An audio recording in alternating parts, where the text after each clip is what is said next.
Buenas tardes. Bueno, en primer lugar y antes de empezar, me gustaría un recuerdo a Josefina Samper, que ya sabéis que ha fallecido hoy. Una mujer que le dieron la medalla de Andalucía este 2016. Impulsó el movimiento democrático de mujeres para ayudar a los presos. Entonces, bueno, pues me gustaría recordarla como militante también del PC. Muchas gracias por haber venido a esta mesa redonda organizada por Granada Republicana UCAR, con el título La convergencia social y política, base de un futuro proceso constituyente. Granada Republicana UCAR es una asociación plural, independiente, integrada por personas de izquierdas, en lucha por una república del bien común federal, laica y solidaria. Como todos los años y en diferentes meses, venimos ofertando a la ciudadanía charlas y mesas redondas con el fin de reflexionar sobre aspectos de nuestra sociedad política e ir caminando a lo que es nuestro reto, una tercera república. Por ello, nos encontramos hoy aquí, con varios representantes de movimientos sociales y políticos, para debatir con ellos y con los presentes la posibilidad o no de un proceso fundacional de un Estado democrático que cree una nueva Constitución, según la voluntad y la necesidad de los ciudadanos.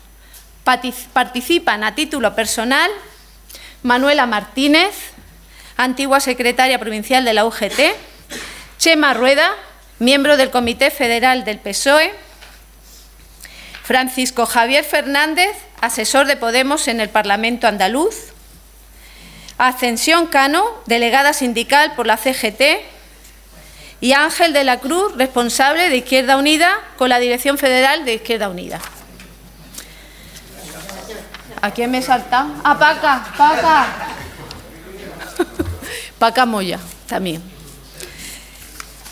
Bueno, ella viene por Comisiones Obreras. Entonces tenemos aquí pues 3 partidos políticos y 3 sindicatos. Dicho esto, voy a empezar. Intentaremos ver las diferencias entre la reforma constitucional y el proceso constituyente. Aunque parezca increíble, la actual Constitución, en el título 10, cierra cualquier posibilidad real de cambio constitucional.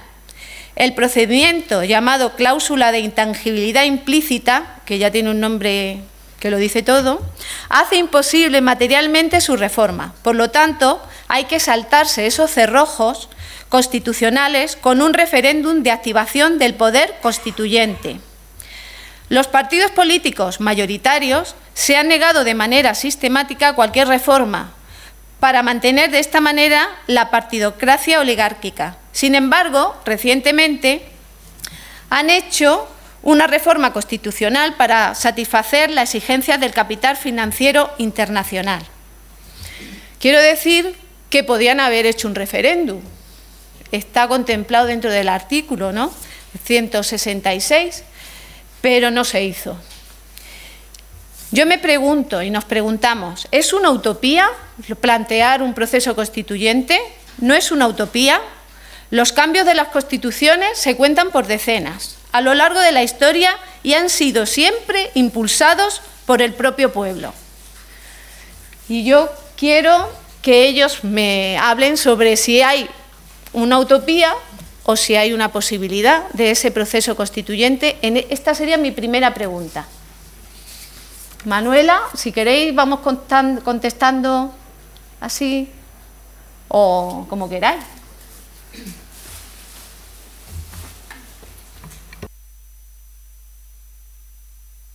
¿Ya? ¿Sí? ¿Se oye? Bien, pues buenas tardes y en primer lugar pues agradecer a Granada Republicana UCAR que me haya permitido estar aquí. Desde luego lo estoy a título individual y voy a dar mi opinión personal. Yo creo que antes de responder a si es posible o no, que yo creo que todo es posible en política, solo hace falta voluntad para hacer las cosas, lo que habría que ver es si los partidos de izquierda, los sindicatos, los movimientos sociales realmente tienen una convicción clara en este sentido. Es decir, si realmente están convencidos de que eso es un objetivo que pueden compartir y al que pueden llegar. A partir de ahí, la posibilidad de elaborar un programa de mínimos que llevara a ese proceso constituyente no debería de ser un problema. Lo que ocurre es que, por lo menos por la experiencia de mi tiempo de lucha sindical, creo que es necesario, partiendo de esta primera cuestión, que es la voluntad, que tiene que existir esa voluntad compartida, habría que abordar también dos cuestiones prioritarias. En primer lugar, habría que acordar un pacto de no agresión, es decir, entre partidos, sindicatos y movimientos sociales, que verdaderamente estén convencidos y apuesten por esa convergencia de la izquierda social y política. No se trata en absoluto ni de anular la diversidad de opiniones, los matices, la pluralidad que tiene la izquierda. Afortunadamente la tiene, yo creo que eso puede ser bueno para enriquecer la convergencia, pero desde luego lo que no se puede utilizar, esa diferencia, es para intentar herir o aniquilar a quienes deberían ser nuestros compañeros de viaje natural y así poder construir, como digo, ese programa creíble, fuerte, inclusivo y atrayente para la sociedad. En segundo lugar, hay que pensar y actuar priorizando ese objetivo común desde el respeto y la lealtad. Eso implica respetar el espacio de cada uno y el liderazgo natural de cada espacio. O sea, se trataría de apoyar y sumar cuando se requiera, pero nunca de suplantar liderazgos ni de intervenir en cualquier espacio, sea nuestro o no, entrando como un elefante en una cacharrería, porque eso dejaría bastante tocado el proyecto que se dice compartir. Si nos comprometemos en esto, yo creo que llegar al programa de mínimos debería ser coser y cantar, como también lo podría ser el organizarse para confluir, ¿no? Y aparte de esto, por supuesto, hay que contar con la sociedad. La participación de la sociedad es fundamental y para eso hay que hacer pedagogía sin caer en el mesianismo, teniendo en cuenta la realidad que tenemos, que a lo mejor no es la que nos gusta, pero la realidad social es la que es. Estamos en un contexto en donde, bueno, pues la ciudadanía que es mayor de edad participa o no, fundamentalmente participa poco y los pocos que participan son bastante críticos con el poder político, los partidos y las instituciones en general. Y no digo que lo merezcan o no, simplemente que lo son, ¿vale? Y además estamos en una sociedad bastante expuesta a la manipulación y a la demagogia, no solo por los grandes medios de comunicación, sino también porque Internet, las redes sociales, pues lo facilitan, ¿no? Y bueno, tenemos que contar que hay una buena parte de la sociedad que no va a estar de nuestro lado y eso tenemos que respetarlo y, como digo, intentar llegar a ellos haciendo pedagogía, pero no imponiendo. Yo por eso creo que es un error plantear, como dice Anguita, con todo el respeto, de que se puede ir hacia un proceso constituyente impuesto por una mayoría social. Y además tenemos el ejemplo en Cataluña, donde bueno, se ha producido una fractura social importante precisamente por esto, porque una mayoría de en torno a un 50-51%, sin llegar a eso en este caso, pues ha intentado imponer una forma de hacer las cosas allí. Yo creo que eso hay que tenerlo claro, sobre todo teniendo en cuenta los datos que incluso aporta el CIS, ¿no? En un momento, por ejemplo, en que la monarquía estaba bajo mínimos en cuanto a imagen, se le preguntaba a los ciudadanos que cómo veían si república o monarquía, y el 49% seguía opinando que la monarquía era una buena opción. Y eso sí, contábamos con más de un 62% de ciudadanos que decían que verían con buenos ojos que hubiera un referéndum. Por lo tanto, hay cosas por hacer, hay caminos por recorrer y repito, lo importante es hacer pedagogía, pero partiendo, para ganarnos la confianza de los ciudadanos, de esa necesaria unión de la izquierda, esa convergencia de que hablamos, pero sin herirnos, sin agredirnos durante todo el camino. Yo, me alegra mucho que Manuela me haya quitado alguna de las ideas, porque la voy a compartir. Bueno, encantado de estar aquí, de que me hayáis invitado. y encantado de que estos espacios de debate se abran, a ser posible, todo lo posible, valga la redundancia, y entre todos compartamos puntos de vista. A ver, sí es posible, todo es posible, pero es verdad que hay que partir de algunas consideraciones. Yo también, como Manuela, estoy aquí a título personal, pero soy miembro del Comité Federal del PSOE. No lo sería si hace 8 meses hubiera sido otro el resultado de nuestro Congreso Federal. No lo sería si hubieran sido otras las resoluciones aprobadas ni las estrategias aprobadas. Y no lo sería si hubiera sido otra la persona que ostentara la Secretaría General. Dicho eso en aras, que evidentemente estoy a título personal, pero tampoco hago abstracción de esos datos. Y sobre todo de un dato fundamental que hace 8 meses de eso. Es decir, yo creo que la primera reflexión es que esto no va a ser para mañana, ni para el mes que viene, ni seguramente para el año que viene, ni seguramente para el lustro que viene, y me temo que tampoco para la década que viene. O sea que tiene que ser un debate de largo recorrido en el que hagamos mucha didáctica y en el que seguramente tendremos que huir de eslóganes, ¿no? Como, en fin, las cosas. Lo mismo hablar de proceso constituyente espanta a más gente que si hacemos didáctica y decimos qué cosas queremos cambiar, que seguramente, sin tener que decirle a la gente que eso es un proceso constituyente o una reforma de la Constitución, que tampoco voy a hacer batalla por la terminología, la gente se vaya sumando a esas posiciones. Y como he coincidido con mi buen amigo Paco Puentedura en muchos debates en teles locales, la tercera sea un hecho natural y no ocurra como con la primera y con la segunda, que seguramente por ir más deprisa de la cuenta terminaron como terminaron, y yo no quiero que la tercera, cuando llegue, corra la misma suerte que la primera ni que la segunda.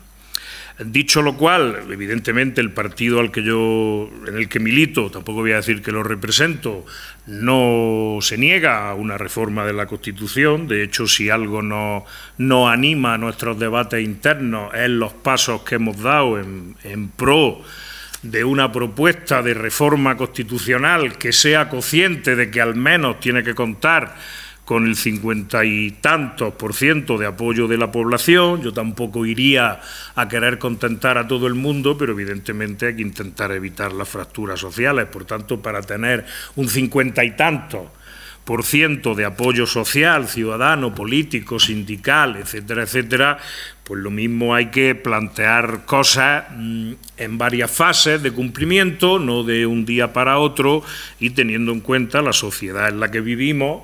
Porque yo traía aquí una cosa que no iba a decir, nadie se acuerda ahora mismo de 6 o 7 medidas del programa electoral de la UCD en el 77 o del PSOE en el 82. Al final hay que trasladarle a la ciudadanía una idea de país, una idea de sociedad en la que tenga cabida, evidentemente, tener claro dónde estamos, qué defendemos y quiénes son los nuestros y las nuestras, y quiénes son nuestros adversarios, que no nuestros enemigos, y por tanto confluir políticamente con esos amigos y amigas, aliados, aliadas, con los nuestros y las nuestras, pero sabiendo que un proceso de este calado necesita también alguna transversalidad y no levantar los odios ni los enfados de otra parte de la sociedad. Por tanto, ese programa de mínimo iría a agotar lo que a la Constitución le falta por desarrollarse y lo que no, a cambiarlo. Insisto, me da igual que se llame reforma, que se llame proceso constituyente, que se llame como se llame. Hay que incorporar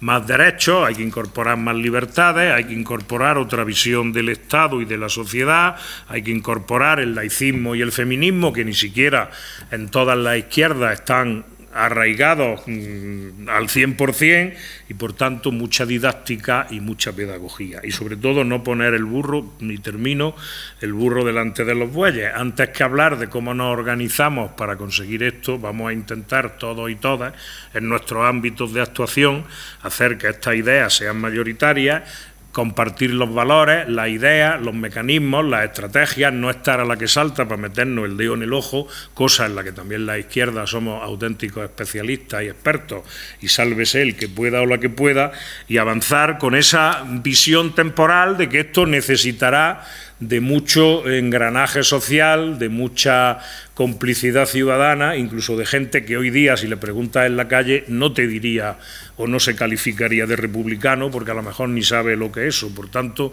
vamos al contenido, seguramente antes que al continente. Por ahí empezaría yo. Gracias. Bueno, yo soy Paca Moya, y soy miembro del comité de empresa de mi empresa, y por lo tanto esto es un tema, aunque sí se ha debatido en el sindicato, ¿no? Yo pienso que no solamente es posible una reforma o un proceso constituyente, sino que es necesario. La Constitución española tiene ya muchos años y además se hizo en un contexto político, social y político muy complejo, y ya en aquel momento no dio respuesta a toda la población de este país. Ya en aquel momento fue un pacto de, bueno, vamos a no tocarnos mucho las narices y este es un pacto para tirar para adelante. Se ha visto con el paso del tiempo que hay problemas en la Constitución, es decir, que hay grandes vacíos en la Constitución, que hay inaplicaciones en la Constitución, pero sobre todo hemos visto como dos partidos, sin encomendarse ni a Dios ni al diablo, ni someterlo a referéndum, un día de agosto modifican una parte muy sensible de la Constitución para darle contento a los grandes mercados financieros, no a la población, sin someterse a referéndum. Si eso se puede hacer así, evidentemente se pueden hacer otras reformas constitucionales con mayorías simples, cualificadas, con o sin referéndum. No sé si es el momento de entrar en harina, pero yo creo que la población vería con muy buenos ojos que se hiciese una reforma constitucional o una nueva Constitución que invirtiera ese proceso al que nos ha llevado, sobre todo la única reforma constitucional que había en este país, que es invertir, es decir, dar contento a la mayoría de la población que se está empobreciendo y salvaguardar sus derechos y sus necesidades y, digamos, recortarle un poquito a quien hasta ahora ha sido todo ganancias para ellos, que ha sido la banca, ¿no? Es decir, en ese sentido, la reforma no solamente es posible, sino que desde la izquierda debería ser necesaria precisamente para dar cabida a todo lo que se ha perdido, a frenar lo que se ha perdido y que la Constitución por sí sola no ha valido. Es más, se le abrió la puerta con la modificación del artículo 135, ¿no? Y se le ha abierto la puerta a un montón de recortes que la población está sufriendo, como trabajadores y como usuarios de los servicios públicos. Y en ese sentido hay que ver también qué derechos, que en aquel momento había muchos derechos que no eran derechos preferentes o especialmente protegidos, ¿no? Es decir, había hasta el artículo 22, me parece que eran especialmente protegidos, pero había otros muchos derechos, entre ellos la sanidad, la vivienda y tal, que no eran derechos especialmente protegidos. Lo mismo en el contexto actual, tenemos que invertir la fórmula y plantear que esos derechos son especialmente protegidos, puesto que es ahora mismo donde la población está sufriendo el retroceso de derechos y libertades, ¿no? Yo creo que cualquier momento es bueno y este podría serlo, porque además se está cuestionando y es más, si al final quien tiene que plantearlo no lo plantea, va a ser la movilización social quien lo plantee, como ha pasado en el caso de Cataluña. Entonces yo creo que hay que ser valiente y dar un paso al frente y decir dónde está uno, si uno está con el toro o con el torero, y si uno está a favor de modificar la Constitución para garantizar los derechos sociales y frenar el empobrecimiento de la población de este país. Gracias, Paca, y gracias a UCAR por la invitación. Yo me encuentro especialmente contento de estar aquí por dos razones. Una razón afectiva sentimental, es que soy miembro de UCAR desde hace tiempo, y dos, porque creo que UCAR es un ejemplo de convivencia y un ejemplo de diálogo que existe poco en la ciudad y bastante menos en la sociedad granadina en particular y en la española en general, de diálogo y de confrontación amistosa o diplomática o como queráis llamarlo, entre uno y otro. De hecho, cuando me invitasteis a esta mesa redonda, el primero que me vino a la cabeza fue un miembro de UCAR, que es Andrés Opeña, que todos lo conocéis y al que todos apreciamos y queremos, ¿no? Que en un día, en una cena, hablaba de cuando adviniera la República, qué era lo que pasaría, y decía, el día que venga la República y echemos al Borbón, el Madrid ganará la Liga, que le caeremos bien al camarero que nos pone el café, nos solucionaremos los problemas. En resumen, el día que venga la República habremos solucionado todas nuestras cosas cotidianas. Eso decía Andrés en aquella cena, en tono más bien irónico, pero tan simpático como él siempre plantea las cosas, pero que en el fondo te plantea una cuestión sobre si hay un proceso histórico que se dirima en un solo momento en la historia, si no es un proceso, sino más bien cualquier proceso histórico no es algo que se va dirimiendo cotidianamente paso a paso. Cuando hablamos de reforma constitucional parece que estamos hablando del 135 de la Constitución. Pues miren ustedes, no solo ha habido un 135 de la Constitución, desde el año 75 a la fecha creo haber contabilizado esta mañana 27 reformas del Estatuto de los Trabajadores que han ido cercenando derechos, independientemente de quién era el gobierno que existía, cercenando derechos cotidianos y de manera sostenida en los últimos 40 años. Lo que pasa es que vamos al 135 y no nos referimos, por ejemplo, a esa reforma de los cuerpos de los marcos legales por debajo de la Constitución. ¿Qué nos encontramos con el 135? Pues evidentemente lo que nos encontramos fue un golpe de mano. Lo que se utilizó fue una reforma constitucional sobre principios fundamentales que iban a tener incidencia en los derechos fundamentales, en la libertad de expresión, incluso en la propia Constitución territorial del Estado, a través de una reforma ordinaria y no a través de una reforma agravada. Es decir, cuando se hizo esa reforma constitucional, yo lo que sinceramente como jurista lo que más me llamó la atención era que no se estaba respetando la norma y que el Tribunal Constitucional tampoco intervino. ¿Qué era lo que nos estaba poniendo eso sobre la mesa? Que el principio de separación de poderes, de peso y contrapeso en esta democracia estaba empezando a ser puesto en tela de juicio aquel mes de agosto. Lo más grave, a mi juicio, en aquel mes de agosto, fue que estábamos sometiendo a las llamadas de la troika o a los momentos más duros de la crisis algo que era un acervo, un pacto constitucional entre uno y otro, y era que creíamos en la separación de poderes. Bien, si hablamos de reforma constitucional y de principio constituyente y de proceso constituyente, en realidad, a mi juicio, estamos hablando de una utopía. Pero una utopía no como un sueño, como diría yo, como un sueño vano, sino una utopía como una creencia esperanzada. Desde ese punto de vista, a mi juicio particular, creo que la utopía, que la creencia en un proceso, en la reforma de un proceso constituyente es necesaria, completamente necesaria, porque funciona en la psique humana como un principio de esperanza. Si no tenemos la esperanza, si no logramos transmitirle a las personas la ilusión de que esto puede tener algún cambio, no podremos transformar la sociedad en la que estamos. Ninguno de vosotros se ha levantado una mañana sin esperanza a hacer algo. No puede hacerlo, y si lo hace no le sale bien, porque uno tiene, al fin y al cabo, que hacer las cosas, y en política más, con la esperanza. Quiero deciros con esto, y perdonad que me ponga y me quita las gafas, pero es que la presbicia y la edad ya empiezan aquí a tener su efecto.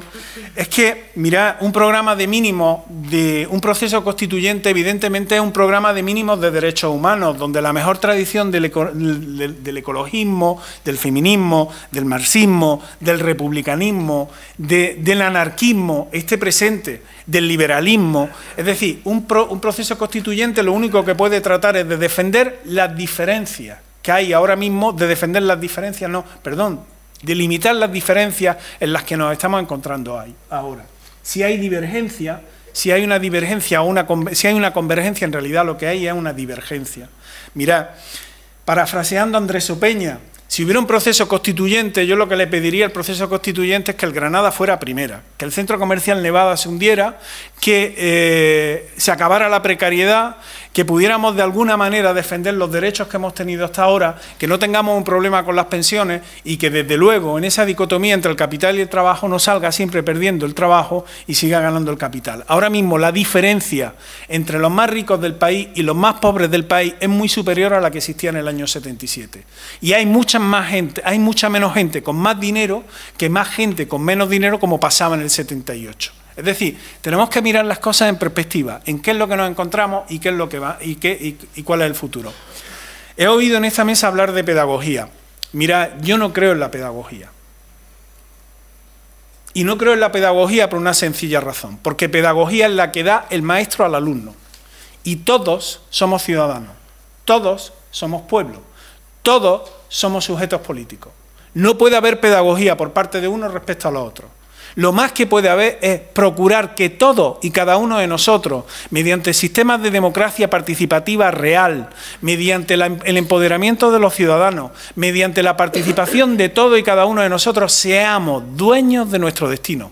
Seamos dueños de las decisiones que se toman en el Congreso. Seamos dueños de aquellos planes y políticas de pacto en las que tienen los partidos. Si algo adolecen los partidos, el mío el primero, no voy a coger y voy a escurrir el bulto porque yo estoy en Podemos y entonces, en fin, no, yo estoy en Podemos, trabajo para Podemos, milito en Podemos, pero también estaría ciego si no hubiera los defectos de Podemos. Considero que lo principal es que todos y cada uno de nosotros podamos tomar una decisión sobre un partido político, con independencia de su militancia, con independencia de su afiliación, con la independencia si pagamos cuotas. Es decir, afortunadamente, los medios tecnológicos a día de hoy ponen en nuestra mano la capacidad de decidir, bien en la administración local, bien en la administración autonómica y bien en la estatal. Yo lanzo una pregunta. ¿Qué hubiera pasado aquel verano si se hubiera sometido a decisión de los ciudadanos la regla por la cual primaba pagar antes la deuda que las políticas sociales? Posiblemente no se hubiera acordado. Y no hubiera pasado nada, absolutamente nada. No hubiera pasado absolutamente nada, no hubiera venido nada. Ha habido bancarrotas, quitas de deuda, etcétera, etcétera, a lo largo de la historia constitucional europea, en gran medida desde el año 45 al día de la fecha. Me dice Baltasar que corto. Y gracias.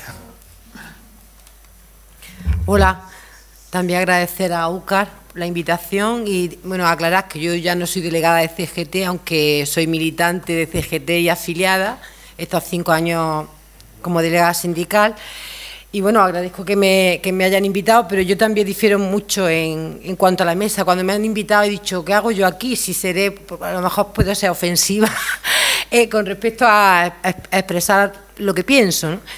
Pero yo, en CGT por lo menos somos un sindicato anarcosindicalista, no nos da vergüenza, aunque participemos en las elecciones sindicales. Y para nosotros, por ejemplo, votar no es decidir. El tema de la democracia participativa es para nosotros un tongo, así de claro, porque está delimitado por la estructura de los propios partidos. Es decir, yo quiero votar y decidir en cada una de las cosas que me afecten a mí como ciudadana. Entonces, la propia estructura de los partidos políticos, de los propios sindicatos mayoritarios, imposibilita eso. Y de todas maneras, hay aquí gente, por ejemplo, en los procesos de confluencia para las elecciones municipales, para los procesos estatales, hay aquí como Baltasar o mucha más gente que hemos participado pensando que era necesario empujar para que hubiera, para tumbar que saliera el PP o que saliera de nuevo el PSOE.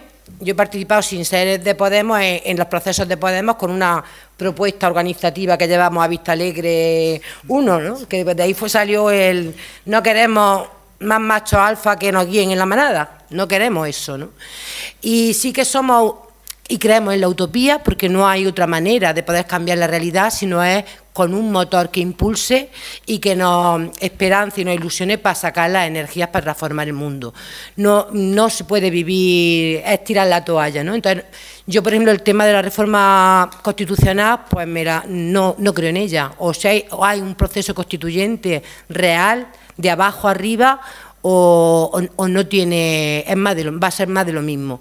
Porque los intereses y la realidad, es decir, tenemos que hacer una revisión de la historia y la historia reciente. Los pactos de Toledo, que nos han traído la consecuencia de la reforma de las pensiones que nos vamos a comer el año que viene ya en el bolsillo de los pensionistas. Las reformas laborales, como dice el compañero. Esa es la historia reciente.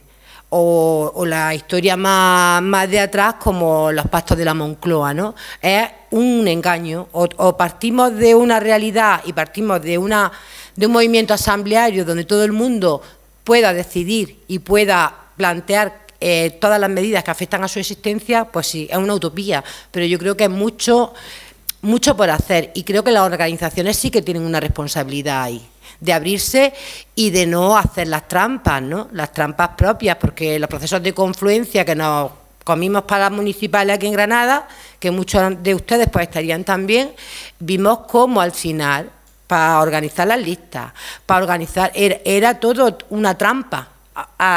era una pura trampa, pero era buscar cotas de poder. Es decir, cuando no prima la horizontalidad y es el vértice, ¿no?, el que dicta las órdenes y cómo se gestionan, pues no creemos. Es decir, yo prefiero muchas veces, digo, sí, queremos una república ser de izquierda, por supuesto, que gobierne para la mayoría social, pero que tenga en cuenta a todas y cada una de las necesidades de la la mayoría social. Y hoy por hoy sabemos que el 1% es el que está marcando el qué se hace, cómo se gobierna, cómo se gestiona la justicia y quién sale mal parado sistemáticamente, que no es precisamente el que sale bien el parado, la persona precaria, pero sabemos siempre que siempre salen los mismos de rosita. Y entonces, pues, apostamos por eso, por la acción directa y la autogestión. Y para eso también yo creo que el poder no hay que dejarle nunca las artimañas, porque siempre ellos ven a río revuelto ganancias de pescadores, ¿no? Ahora mismo con una crisis que es global, ecológica, a todos los niveles, con muchísima precariedad, pues ellos están jugando siempre con las ventajas, no solamente de los medios de comunicación, sino de las propias organizaciones que estamos aquí sentados en la mesa, ¿no? Y alguien tiene que plantear que hay que cambiar la estructura de las propias organizaciones para dar cabida a propuestas de la mayoría social, no a más acumulación de poder en detrimento de la participación real de la gente. Ya está. Buenas tardes, muchísimas gracias, como no puede ser de otra manera, tanto a la organización UCAR como a vosotros por estar aquí. Y muchas gracias también a Pilar por su intervención, porque a pesar de que discrepo de algunos de los elementos, le doy las gracias por poner encima de la mesa algunos elementos de debate. De hecho, voy a tirar de una parte de tu intervención para acabar o para intentar hacer un ejercicio de concreción de algunos términos que me parecen fundamentales, porque en los últimos años se ha hablado bastante, se ha manoseado conceptos como confluencia, convergencia, unidad popular, bloque histórico, etcétera. Y yo creo que tendríamos que empezar por concretar qué queremos decir con esos conceptos. Primero, convergencia y segundo, unidad popular. Bajo mi punto de vista, no son lo mismo. Creo que la tarea estratégica de la izquierda, en un sentido amplio, es la construcción de unidad popular. Pues la unidad popular no es una convergencia electoral o la suma de distintas organizaciones políticas, sindicales, sociales, que más o menos se sitúan al frente de las políticas de recorte y se unen en un proyecto institucional o electoral. Eso, en cualquier caso, es la convergencia. Yo entiendo la unidad popular, por decirlo de manera muy simple, porque voy a poner el cronómetro para que no me regañe mi amigo Baltasar. De manera muy simple, yo entiendo la unidad popular como una alianza social de distintos sectores sociales, clases, subgrupos, colectivos que se unen superando sus intereses corporativos en aras de un proyecto común, conjunto, ético-político, intelectual, moral e intelectual. Cuando esa alianza, insisto, en la base, en lo social se da, la convergencia debe ser esa expresión institucional o electoral. Lamentablemente, las distintas experiencias de la confluencia y de esos intentos de unidad popular pues han tenido resultados desiguales, por decirlo de manera simpática, y es cierto que nosotros partimos de un análisis autocrítico porque es cierto que no se está construyendo unidad popular, o al menos, como digo, de manera muy limitada. ¿Por qué y para qué la construcción de unidad popular? Efectivamente, para el proceso constituyente. Y no es lo mismo reforma constitucional que proceso constituyente. ¿Y por qué el proceso constituyente tiene que ser el eje transversal de esa unidad popular? Primero, porque es falsa esa dialéctica de régimen del 78 con su constitución versus un proceso constituyente hacia un nuevo país. Fueron ya las élites, la oligarquía, el poder, quienes iniciaron su particular proceso de constituyente a partir de mayo de 2010, con Zapatero, y lo siento mucho, en el gobierno. Fuimos ya a un proceso distinto, a un país distinto, en el que las élites se cargaron lo poquito que quedaba del pacto social. Y ya, de facto, desde 2011, estamos en un país distinto, por supuesto, mucho más antidemocrático y mucho más reaccionario. Por decirlo de manera simple, ese nuevo país se puede resumir en una alianza entre el artículo 135, absolutamente fundamental, como ya se ha dicho, y el artículo 155. ¿Cuáles pueden ser los ejes, y digo ejes no tanto programáticos, sino ejes transversales a la hora de construir o a la hora de apostar por un proceso constituyente? Quien me conoce sabe perfectamente que no soy una persona que le gusta o que suele hacer proselitismo, y no lo voy a hacer aquí tampoco, pero es cierto que desde Izquierda Unida asumimos este reto del proceso constituyente y el día 24, sábado creo que cae, iniciamos una campaña que se titula Paremos a la derecha, construyamos un nuevo país. En ese proyecto, en esa campaña, nosotros situamos 5 ejes distintos para debatir y en torno a esos debates crear ya, eso sí, unas bases programáticas conjuntas. Resumo y simplemente nombro esos 5 ejes: modelo productivo, precariedad, feminismo, ecologismo, modelo de Estado, derechos democráticos y civiles. Eso o se hace de manera participativa, realmente participativa, o no se trata ni de un proceso constituyente ni de absolutamente nada con un sentido mínimamente transformador o emancipador. Insisto, esto que estamos haciendo aquí es estrictamente necesario, una colaboración entre distintas organizaciones que nos situamos al frente del bloque monárquico-reaccionario es estrictamente necesario. Pero si nos quedamos única y exclusivamente aquí, esto no sirve para nada, y lo digo así. Lo digo así, si realmente no conectamos con las clases populares, que lamentablemente están, una parte de ellas, en otra dirección, en otros debates, esto no sirve para nada, porque el proceso constituyente no es que un grupo de supuestos expertos técnicos jurídicos se pongan encima de la mesa y redacten una constitución, eso no es.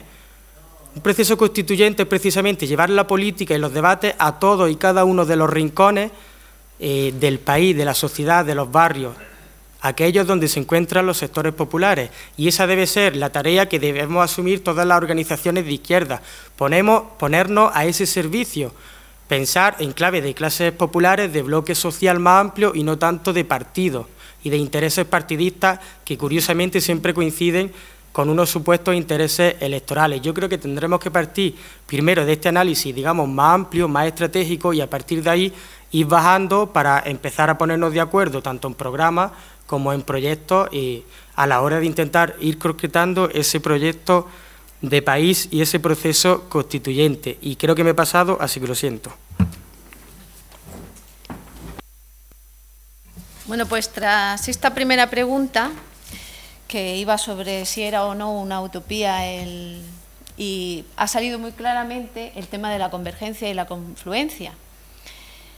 Entonces, partiendo de lo último que ha dicho Ángel de la Cruz, y he visto que además todos tenéis la idea clara de que el pueblo tiene que hablar y que hay que tenerlo en cuenta, os voy a hacer una pregunta.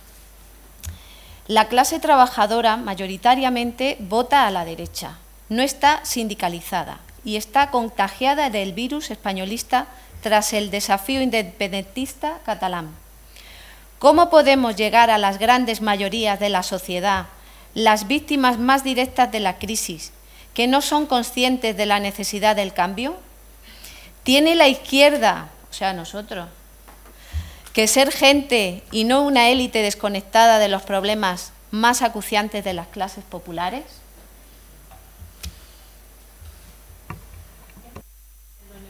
Sí. Bien. Me da igual, como digáis.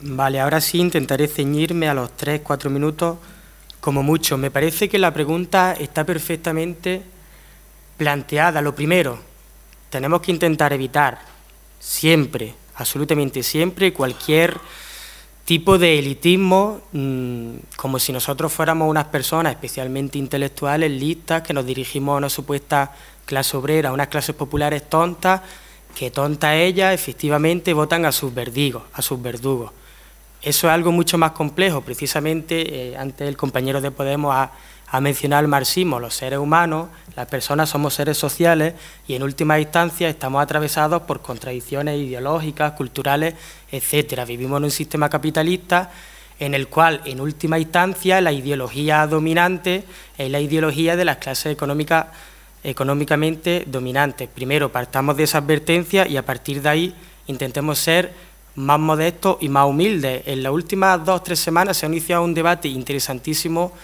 en las redes sociales acerca del problema de la izquierda a la hora de llegar a las clases populares. Interesante, necesario, pero también creo que estaría bien que habláramos con la clase obrera, es decir, estamos intentando teorizar y pensar por qué la clase obrera vota tal o no vota tal, vamos a intentar darle espacio, vamos a acercarnos a ellos y luego, en última instancia, como planteaba la compañera, el debate es el siguiente: ¿una organización política tiene que ser el partido de la clase obrera de las clases populares o dos? Y esto es lo que yo opino. O la organización política tiene que ser una fracción, una parte, una pieza de esas clases populares organizadas que se enmarca dentro de un bloque político y social más amplio. Yo, que vengo de una tradición, yo soy marxista, soy comunista, vengo de una tradición en la que efectivamente se ha pecado de un sectarismo incalculable cuando se decía nosotros somos o tenemos que ser el partido de la clase obrera. No, porque además la clase obrera, especialmente ahora, es una clase obrera muy diversa, plural, fragmentada y tiene distintas expresiones. Yo, como he intentado decir antes de manera muy somera, superficial, entiendo la organización política toda como una pieza más insertada dentro del bloque político, como digo, más amplio. Y hay dos distintas, hay muchas, pero hay dos principales visiones de la política. Una clásica, la conozco yo también perfectamente, una visión más institucionalista.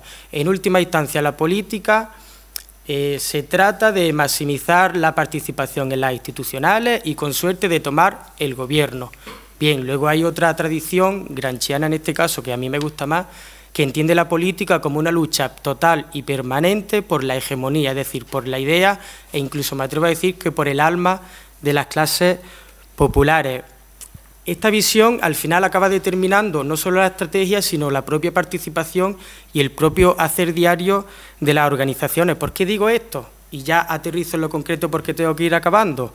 Porque creo que el objetivo, primero, debe ser la construcción de unidad popular y, de manera paralela, y no son contradictorios sino complementarios, la articulación de sociedad civil. ¿Qué es la sociedad civil? Todo y cada uno de los espacios de nuestra vida en los cuales se reproduce ideología, consenso espontáneo en términos gramscianos.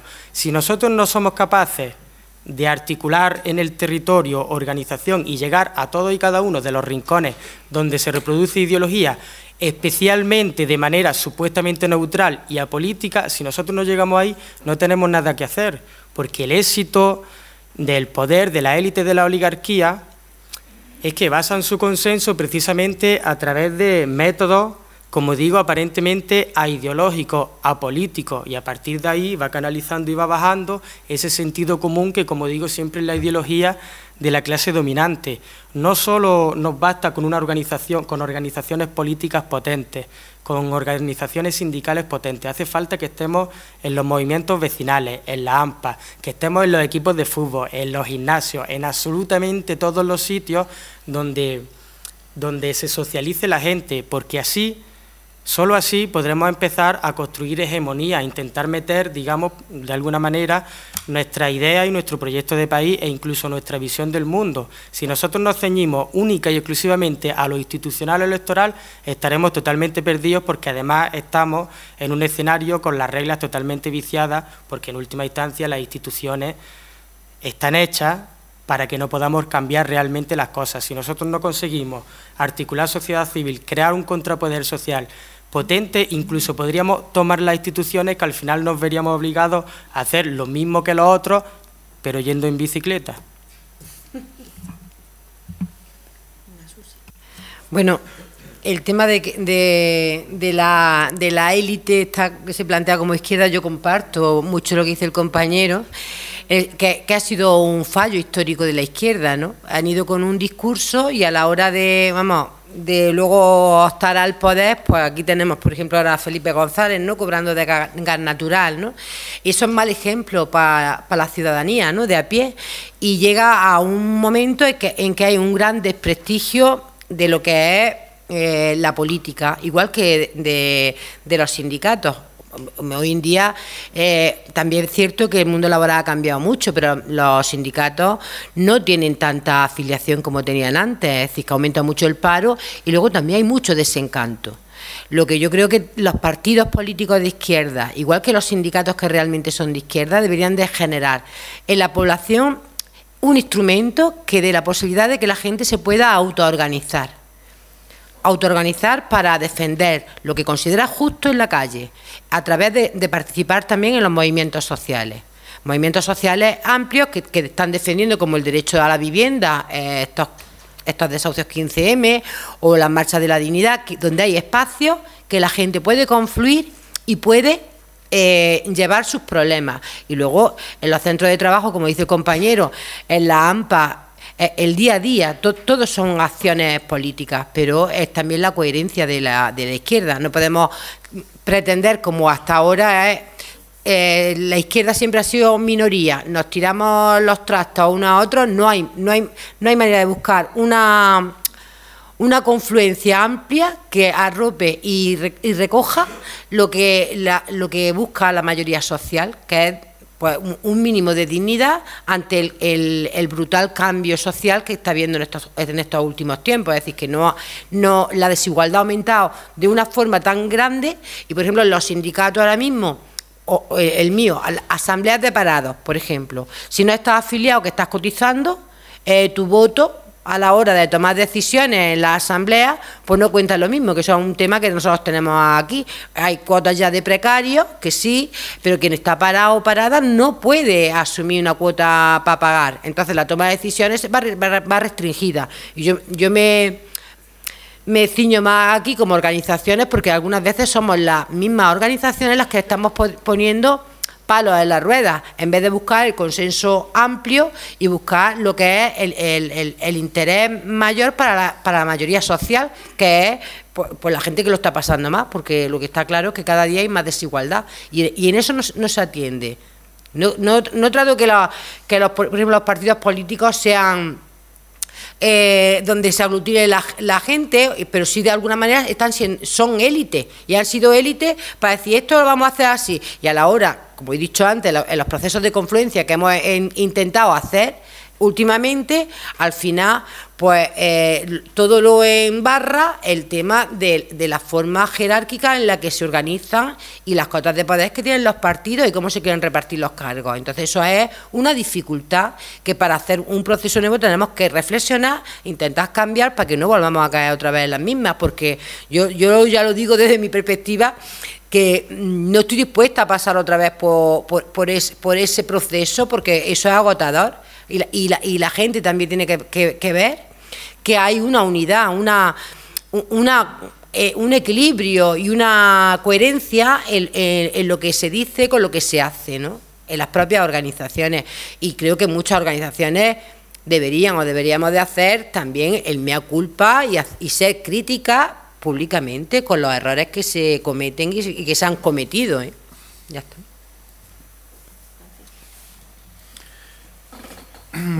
¿Cómo se puede ser atractivo para una convergencia, ¿no? ¿Cómo se puede ser atractivo para que el ciudadano medio entienda que la convergencia social y política de las fuerzas de la izquierda sea el camino a seguir? Mira, hay un dato que a mí me ha llamado mucho la atención durante este tiempo, que es que de los gobiernos democráticos del año 78 a la fecha, solo creo que en 2 o en 3, las 2 mayorías más acusadas de Felipe González y poco más, siempre hubo un partido de derecha en el gobierno. Porque partido de derecha era el Partido Popular, partido de derecha era Convergencia y Unión y partido de derecha era el PNV. Y estar en el gobierno no es simplemente estar como ministro, sino también teniendo una influencia en lo que es la aprobación del gasto o del presupuesto o lo que es en la mera redacción de las leyes. Hay una segunda cosa que me ha llamado a la reflexión. Vuelvo a decir que estas son reflexiones particulares e individuales.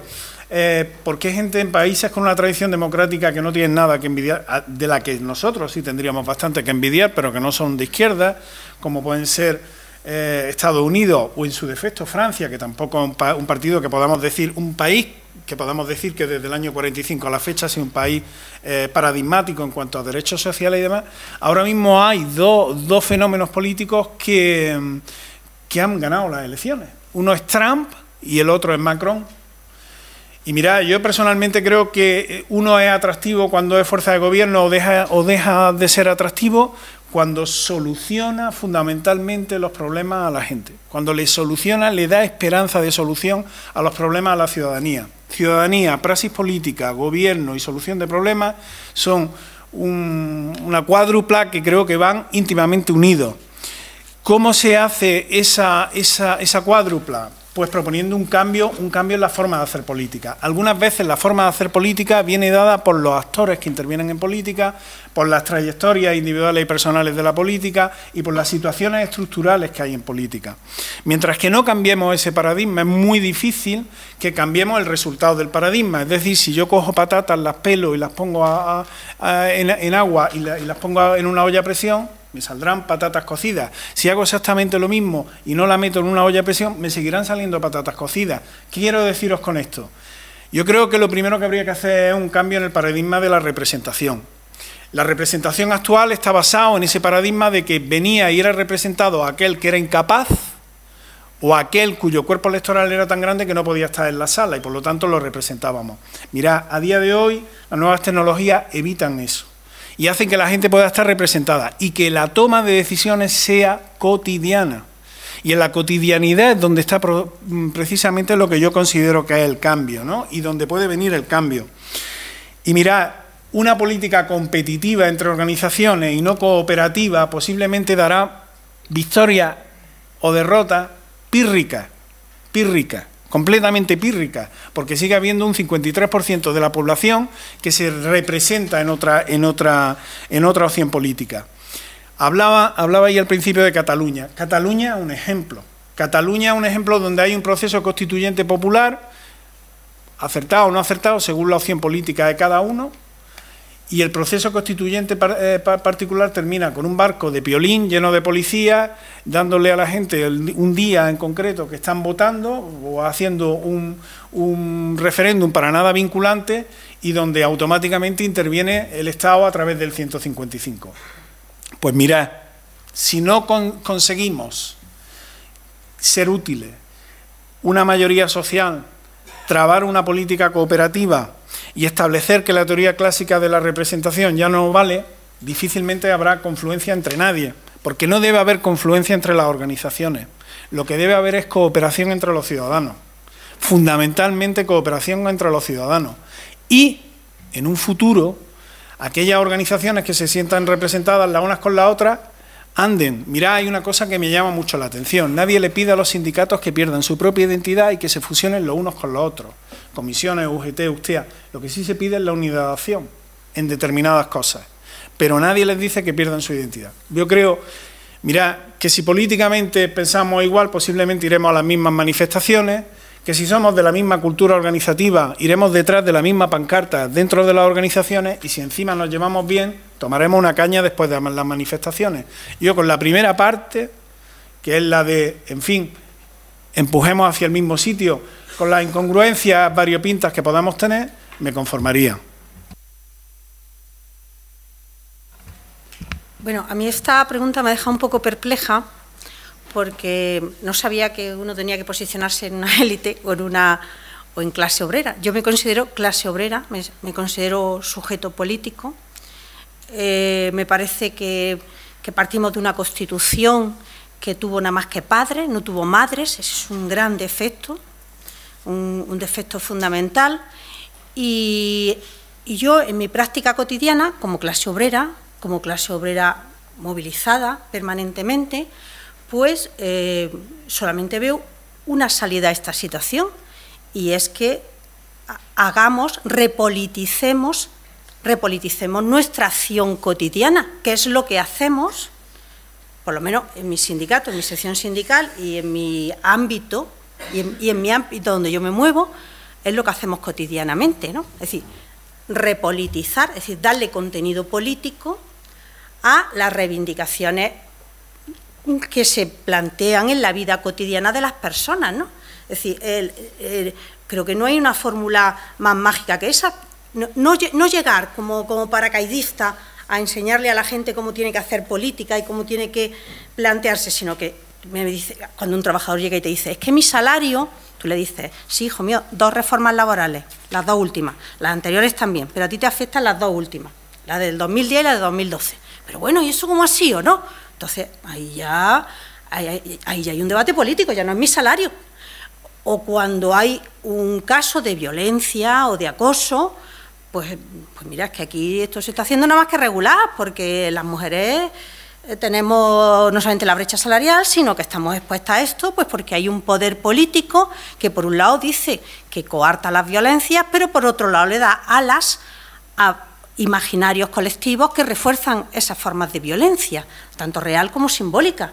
Y eso se puede hablar en cualquier sitio, en una reunión de padres y madres, en tu sección sindical o tomando café. Entonces, yo creo que se puede hacer y se pueden abordar todos los temas. Yo creo que con mis compañeros y mis compañeras de trabajo y mis compañeros y compañeras de estudio hemos hablado de casi todos estos temas repolitizando reivindicaciones cotidianas. ¿Está abandonada la enseñanza pública? Pues sí, hija mía, de esto tiene la culpa la reforma esta última de la Constitución, que priorizaba pagar la deuda a que los servicios públicos funcionaran bien.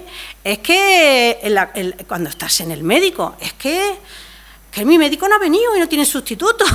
Se llama política de recorte, porque no se sustituyen a los médicos y el pobretico está ahí con el tuyo y el del vecino. Sí, hay que repolitizar. Yo creo que un gran ejemplo de cómo se ha repolitizado un movimiento que yo al principio tenía mis serias diferencias es, por ejemplo, el stop desahucios, ¿no? Porque el stop desahucio era algo que tenía que ver con la propiedad privada, ¿no? Con la propiedad privada por la cual a la clase obrera nos han hecho creer que éramos un poco potentados, ¿no? Porque teníamos un pisito, ¿no? Y tenía yo mis serias resistencias sobre si eso no era reforzar, ¿no? el estatuto. Pero, sin embargo, la experiencia de los compañeros y las compañeras de estos desahucios me ha dicho que no, porque han puesto en el centro del problema las grandes ganancias de la banca a costa de la clase obrera, lo injustas que son las leyes que protegen a los bancos frente a un derecho como es el de la vivienda. Es decir, es un movimiento que ha puesto en el foco político grandes elementos que son sobre los que tenemos que construir la confluencia. ¿Aquí para qué estamos? Para que la gente tenga una vida más digna, para que la gente tenga trabajo, un trabajo con derechos, para que la gente tenga vivienda, para que la gente tenga educación. ¿A eso vamos?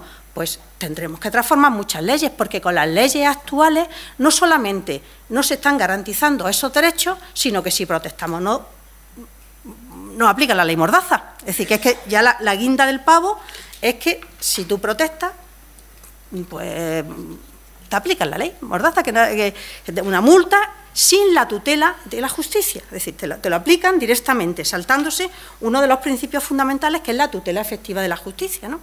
Entonces, yo creo que todo eso se puede explicar en cualquier situación y se puede hablar de eso, y de hecho la gente sabe mucho de esto. A mí me dan lecciones mis compañeros y mis compañeras cotidianamente. Y yo creo que hay un tema fundamental que quizás se nos ha escapado y que no lo hemos trabajado suficiente, que es el tema de la democracia participativa en los temas elementales que afectan a la ciudad. Yo he participado en los procesos de presupuestos participativos del Ayuntamiento de Sevilla. No de las cabezas, que es muy fácil, un pueblo muy fácil. El Ayuntamiento de Sevilla es complicado durante 8 años. Esos son procesos de toma de conciencia colectiva, de toma de decisiones colectivas, y son viables. Es decir, en asamblea se han decidido en qué se destinaba el presupuesto de una ciudad como la de Sevilla, en asambleas por los barrios. Es decir, que todas esas cosas son posibles, y son posibles presenciales. Yo, las nuevas tecnologías, creo que ahí hay una brecha, que hay gente que llega a las nuevas tecnologías y gente que se queda, y ahí hay una brecha, como hay una brecha salarial y hay una brecha, es decir, que ahí hay gente que llega y gente que no llega, porque no tiene las herramientas ni los conocimientos, pero que se puede hacer presencial toda esa toma de decisiones. Entonces, lo que sí tenemos que decidir es por qué vamos a trabajar. Si vamos a trabajar por la defensa de esos derechos, y entonces tendremos que derogar las reformas laborales, tendremos que dar marcha atrás a ese artículo de la Constitución, y a lo mejor tenemos que cambiar todo el ordenamiento jurídico. Pues, como bien decía el compañero, yo cada vez que leo el Estatuto de los Trabajadores, cada vez la versión consolidada cada vez tiene más entradas. Es decir, debe ser el texto legal con más entradas y más modificaciones del mundo. Yo no sé si son 130, yo creo que son bastantes más. Entonces, Y tiene que haber una norma fija que consolide cuáles son nuestros derechos, que no vayamos mañana a la Seguridad Social y nos falten 3 días de cotización para cobrar el desempleo. ¿Qué está pasando? Porque alguien ha cambiado una norma de segundo o tercer orden, y resulta que nos faltan 3 días para tener derecho a paro, o que vayamos a cobrar nuestra pensión pensando en lo del mes pasado y resulta que no tengamos derecho a una pensión contributiva, o no lo rebajen. Eso es lo que hay, y además hay que fijar, no puede haber esa inseguridad jurídica permanente sobre cuáles son nuestros derechos y qué es lo que nos da derecho a tener esas prestaciones que hemos peleado durante muchos años, ¿no? Entonces, yo creo que además esto, lo vuelvo a decir, si no se hace desde los movimientos, desde los partidos políticos y de los sindicatos, será la movilización social la que, de manera muy fragmentada y muy sectorializada, por un lado la vivienda, por otro lado la sanidad, por otro lado la educación, nos va a ir poniendo en nuestro lugar.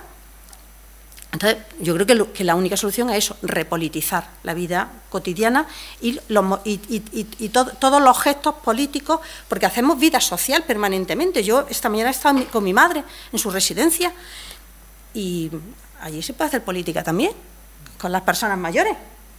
Y política de verdad, es decir, de por qué tengo derecho a esto, por qué no tengo. Es decir, que se puede hacer en todos los ámbitos de la vida cotidiana. Sí, bueno, a ver, como casi siempre ocurre en este tipo de debates, todos tenemos y todas nuestro programa máximo, si me permitís la expresión, en el que seguramente coincidiríamos más que en los programas no mínimos, sino, en fin, un poco a la hora de rebajar las expectativas cuando se trata de abordar cuestiones más concretas o de asumir la realidad que nos ha tocado vivir, en la que también creo que coincidiremos todos y todas, que es bastante cruel, injusta, etcétera, etcétera, y no merece la pena tampoco detenerse mucho. Así que yo seguiré intentando aportar con la cierta provocación que me suele caracterizar por intentar llegar a algún acuerdo, no en los programas máximos ni en los principios dogmáticos que, insisto, podíamos coincidir. Yo creo que hay que partir de una realidad a la hora de la pregunta que nos hace la compañera moderadora. Todos en esta mesa y en el público seguramente nos consideramos gente, pero seguro que hay fuera mucha gente que nos considera élite, y eso pues, es un problema que tiene difícil solución. Yo creo que hay que tener eso claro, ¿no? Que la gente puede considerarnos élite por mucha explicación que demos. Y luego creo que la realidad en la que se mueve este proceso constituyente o reforma de la Constitución y este debate también tiene que partir de asumir, no resignadamente que nunca, sino responsablemente, un hecho. Y es que hasta ahora no han ganado. La derecha, el capital, la globalización capitalista, cada uno lo podrá llamar como quiera, pero no han ganado. Yo diría además que por goleada, sobre todo desde que cae ya el muro de Berlín y deja de haber un referente para que el capitalismo campe a su ancha, el capitalismo y todos los partidos de centro, incluso algunos socialdemócratas, que haya podido caer en sus redes. Y yo en eso no vengo aquí a hablar de mi libro, pero que no han ganado. Por tanto, si no asumimos que no han ganado y que no han ganado por goleada y no asumimos esa realidad a la hora de intentar cambiarla, pues creo que lo tendremos más complicado que si seguimos hablando de nuestro programa máximo. Porque si queremos llegar a grandes mayorías o a las clases populares o a que confluyamos de verdad, cada uno habéis utilizado un término, o queremos que las clases populares y el pueblo deje de estar en otra cosa, si pretendemos todo eso, hay que saber que pese a todo, pese a todas nuestras buenas intenciones y pese a todos nuestros buenos propósitos y pese a todo nuestro brillante argumentario, el pueblo cuando habla, cuando vota, cuando contesta en las encuestas, cuando sale a la calle, cuando se manifiesta, lo hace, no digo que sea la única vez que haya que tener en cuenta la opinión del pueblo, pero lo hace, y lo hace en un sentido pues que no nos gusta. Pues yo no sé si con didáctica o sin didáctica, pero desde luego para que las clases populares, el pueblo, la mayoría de la gente se politice, asuma que tiene que estar en otra cosa y asuma que tiene que intentar comprender su realidad de otra manera, pues está claro que hasta ahora la izquierda, como me gusta a mí decir, o las diferentes izquierdas, pues no hemos dado seguramente con las teclas. Entonces creo que a mí, ya digo, no lo digo con resignación, pero claro, lo decía Manuela, ver las encuestas, ver los resultados de las elecciones y dice, bueno, pues, ¿qué está pasando aquí? ¿Cómo con estos mimbres y insistiendo en meternos el dedillo en el ojo, insisto, en lo que la izquierda somos expertos, cómo vamos a conseguir que al menos el 50 y tantos % que yo he dicho, las grandes mayorías o el pueblo asuma que para llegar a, que no deja de ser el objetivo fundamental de esta mesa redonda, para llegar a la tercera república, evidentemente con contenido social, con contenido político, con contenido territorial, federal en este país, ¿cómo lo vamos a hacer los que aquí desde la mesa decimos que estamos convencidos de que eso es posible, de que es necesario y de que es conveniente? Yo insisto que esa es la reflexión que me haría. Asumamos que a lo mejor tenemos que rebajar un poquito las expectativas, asumamos que a lo mejor no es tanto el debate si proceso constituyente o reforma de la Constitución o 135, que asumo la culpa. Hay otros artículos en la Constitución que bien utilizados, incluso con 135, podrían reordenar de otra manera la política de gastos y sobre todo también tendremos que tener claro que además de la política de gastos tendremos que hablar de la política de ingresos, porque tampoco se trata de que todo, al final esto se gasta cuando se ingresa y habrá que hablar también de ingresos y sabemos que ese pueblo que, como decía un viejo conocido, y voy terminando, se articula, nos guste o no, fundamentalmente en España, en base a 3 grandes ejes. Las cofradías, el Real Madrid y el Barcelona, empieza a articularse de otra manera, en base a ideas políticas, en base a derechos, en base a lucha, en base a solidaridad, no solo por lo mío, etcétera, etcétera. Lo dejo provocativamente ahí, como la pregunta era si la izquierda tiene que ser gente, yo insisto, yo me considero gente y considero gente a mis compañeros de mesa y a todos vosotros y vosotras.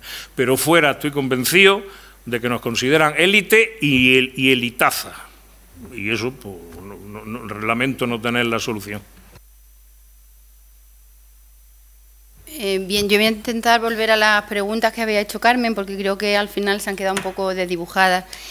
Y yo parto de la idea de que la clase trabajadora no vota mayoritariamente a la derecha. Yo en eso no estoy en absoluto de acuerdo y la prueba está que cuando el sindicato se ha movilizado, como pasó en Andalucía, por ejemplo, con esa pedagogía que no es decirle lo que tienen que pensar, pero sí explicarle lo que supone que Arenas, por ejemplo, gobernar en Andalucía, teniendo un gobierno de la derecha también ahí, pues lo que suponía eso hizo que se movilizaran y que fueran masivamente a votar los trabajadores. Por lo tanto, no, lo que pasa es que podemos retroceder y retrotraernos hasta donde queramos, pero yo creo que si queremos conseguir la convergencia política y la convergencia social, tenemos que partir de la realidad que tenemos ahora mismo. La realidad que tenemos ahora mismo es que, y a pesar de eso no es nuevo, es que la sociedad española es fundamentalmente de centro-izquierda y huye de los extremos, donde además la clase trabajadora tiene un porcentaje en torno a un 20 o un 25% que no sabe siquiera ubicarse ideológicamente, si no sabe dónde colocarse. Y luego están los desencantados, es decir, la clase trabajadora, fruto del desconcierto que le ha supuesto en muchas veces los argumentos, los mensajes o las políticas de la izquierda, pues la verdad es que han perdido credibilidad para ellos, credibilidad y legitimidad en muchos casos, porque bueno, el hecho de pensar que sus hijos ya no van a vivir mejor que ellos, es decir, nosotros conseguimos, muchos de nosotros, vivir mejor que nuestros padres, los jóvenes hoy, pues piensan claramente que en lo mejor de los casos a lo mejor se quedan como están, pero mejor que sus padres lo tienen bastante complicado y ahí basta, como digo, tirar de encuestas de opinión para comprobarlo. Por lo tanto, yo creo que los que votan y lo hacen fundamentalmente a partidos que entienden, que defienden sus intereses.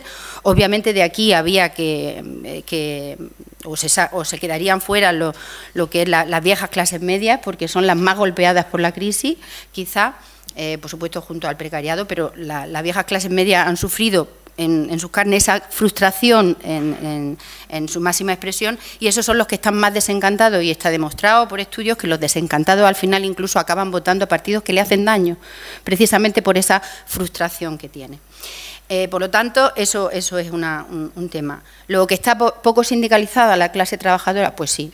Es decir, eso no es una obviedad, es decir, ver el número de... Pero bueno, eso lo ha dado el sistema, es algo que habría que cambiar. El hecho de que el trabajador, si quiere, se afilia o no a un sindicato, pero eso sí, luego todos le exigimos de todo a todos los sindicatos, estemos o no estemos afiliados al sindicato y estemos pagando la cuota, porque los vilipendiados sindicatos de clase atienden y defienden a todos y cada uno de los trabajadores de este país, pero no solo a los trabajadores. Atienden a los jubilados, atienden a las mujeres, atienden a los jóvenes, atienden al precariado, y luego saldrá esa pregunta y la hablaremos, es decir, atienden los problemas de todos con los recursos de unos pocos, ¿vale? Luego, ¿que se ha contagiado del virus españolista catalanista? Por supuesto, pero como toda la sociedad, ojo. Y a mí me sorprende escuchar en esta mesa que es un ejemplo el proceso constituyente de Cataluña. Para mí no lo es. Yo respeto profundamente al que se considere independentista, igual que respeto profundamente al que se considere del PP, de Ciudadanos y de donde quiera. Ahora, yo no comparto ese proceso desde el momento en que se basa en la insolidaridad interterritorial. Así de claro. Yo entiendo, la guerra de banderas ha sido una estrategia magistral para las derechas, tanto la española como la catalana, que lo que ha hecho es distraer el foco de atención de la clase trabajadora, también del precariado, que ha sufrido mucho también en Cataluña, y del resto de la sociedad, porque nos han entretenido con esa guerra de banderas y al final se han ido de rositas. La corrupción y la financiación ilegal tanto de Convergencia y Unió como del Partido Popular. Y aquí la izquierda yo creo que ha sido incapaz de neutralizar esa estrategia porque se ha apuntado al carro desconcertando a sus potenciales votantes, porque si no, ¿de qué iba a ganar la derecha en Cataluña? Porque no olvidemos que ha ganado la derecha, ha ganado Ciudadanos y ha ganado el partido, perdón, el PDeCAT, bueno, no el PDeCAT, Puigdemont, en definitiva, la derecha de Cataluña. Luego hay otro tema en relación con lo de llegar a las grandes mayorías de la sociedad y tal.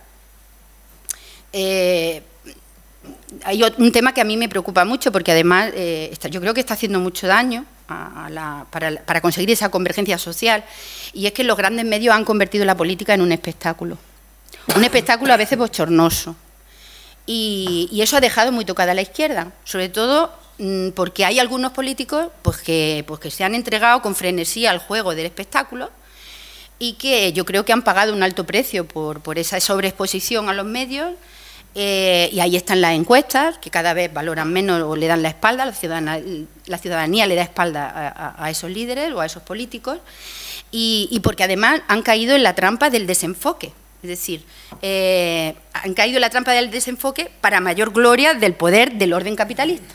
Es decir, a mí es que se me abrían las carnes escuchando a líderes políticos supuestamente de izquierdas, hablando ni de derecha ni de izquierda, ni clases ni conflicto de clases, ya de repente el triunfo del individuo en tanto que tiene o que no tiene. O sea, ahora es el nivel de ingresos, venga de donde venga, el que te coloca en una clase social u otra. Es decir, han participado en el borrado total del discurso público de conceptos como clase capitalista o como clase trabajadora. Han enmascarado el papel fundamental que juega la mayoría de la clase media de altos ingresos en el mantenimiento del status quo. Es decir, hay un porcentaje en torno a un 15 o un 20%, como dice el profesor Vicente Navarro, que está apoyando que un 1% de la población acapare toda o la mayor parte de la propiedad y de los medios de producción, mientras que el resto de los trabajadores pues, cada vez tienen menos derechos y demás. Por lo tanto, no nos podemos echar las manos a la cabeza diciendo, bueno, ¿cómo es posible que los trabajadores en un momento determinado puedan estar desencantados y puedan votar otras opciones? Claro que sí. Y no hay nada que ver que incluso los jóvenes que están soportando un 40% de paro están más preocupados por la corrupción y el fraude que por el propio paro. Y además son quienes más problemas ven en la política y en los políticos. Por lo tanto, yo creo que esta realidad, las izquierdas, como bien dices tú, tienen que saber interpretarla. y actuar en consecuencia, ¿vale? Porque si no, yo creo que estaríamos con el autoengaño. Y ojo, para mí un ejemplo no es el proceso constituyente catalán. Como persona de izquierdas que me considero, para mí el ejemplo de convergencia política es sin lugar a dudas Portugal. Y las izquierdas de este país no han mirado suficientemente a Portugal, porque si lo hubieran hecho, nos hubiera ido bastante mejor.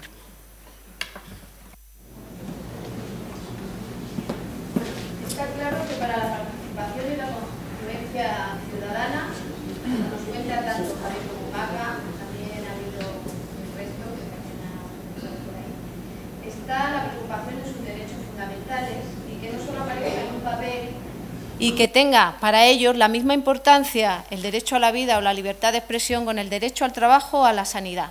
Pero otra preocupación también es importante para ellos, para poder llegar a la confluencia de todos, y es el tema de la organización territorial. Manuela ha apuntado algo y yo os voy a hacer una pregunta y os pido que seáis más breves porque el tiempo es muy limitado. ¿Hay solución a corto plazo para el problema territorial español fuera del 155? ¿Cómo podemos explicar la receta federal a los ciudadanos escapando del frentismo? ¿Cómo garantizar al mismo tiempo la igualdad entre ciudadanos y las peculiaridades nacionales de los pueblos de España? A ver, ¿hay alguien en el público que quiere hablar? Es que oigo murmullo y no sé si es que estáis desesperados por hacer una pregunta. Lo digo porque... Mira, vamos a esperar a que contesten esta pregunta sobre territorio, pero que si estáis muy desesperados...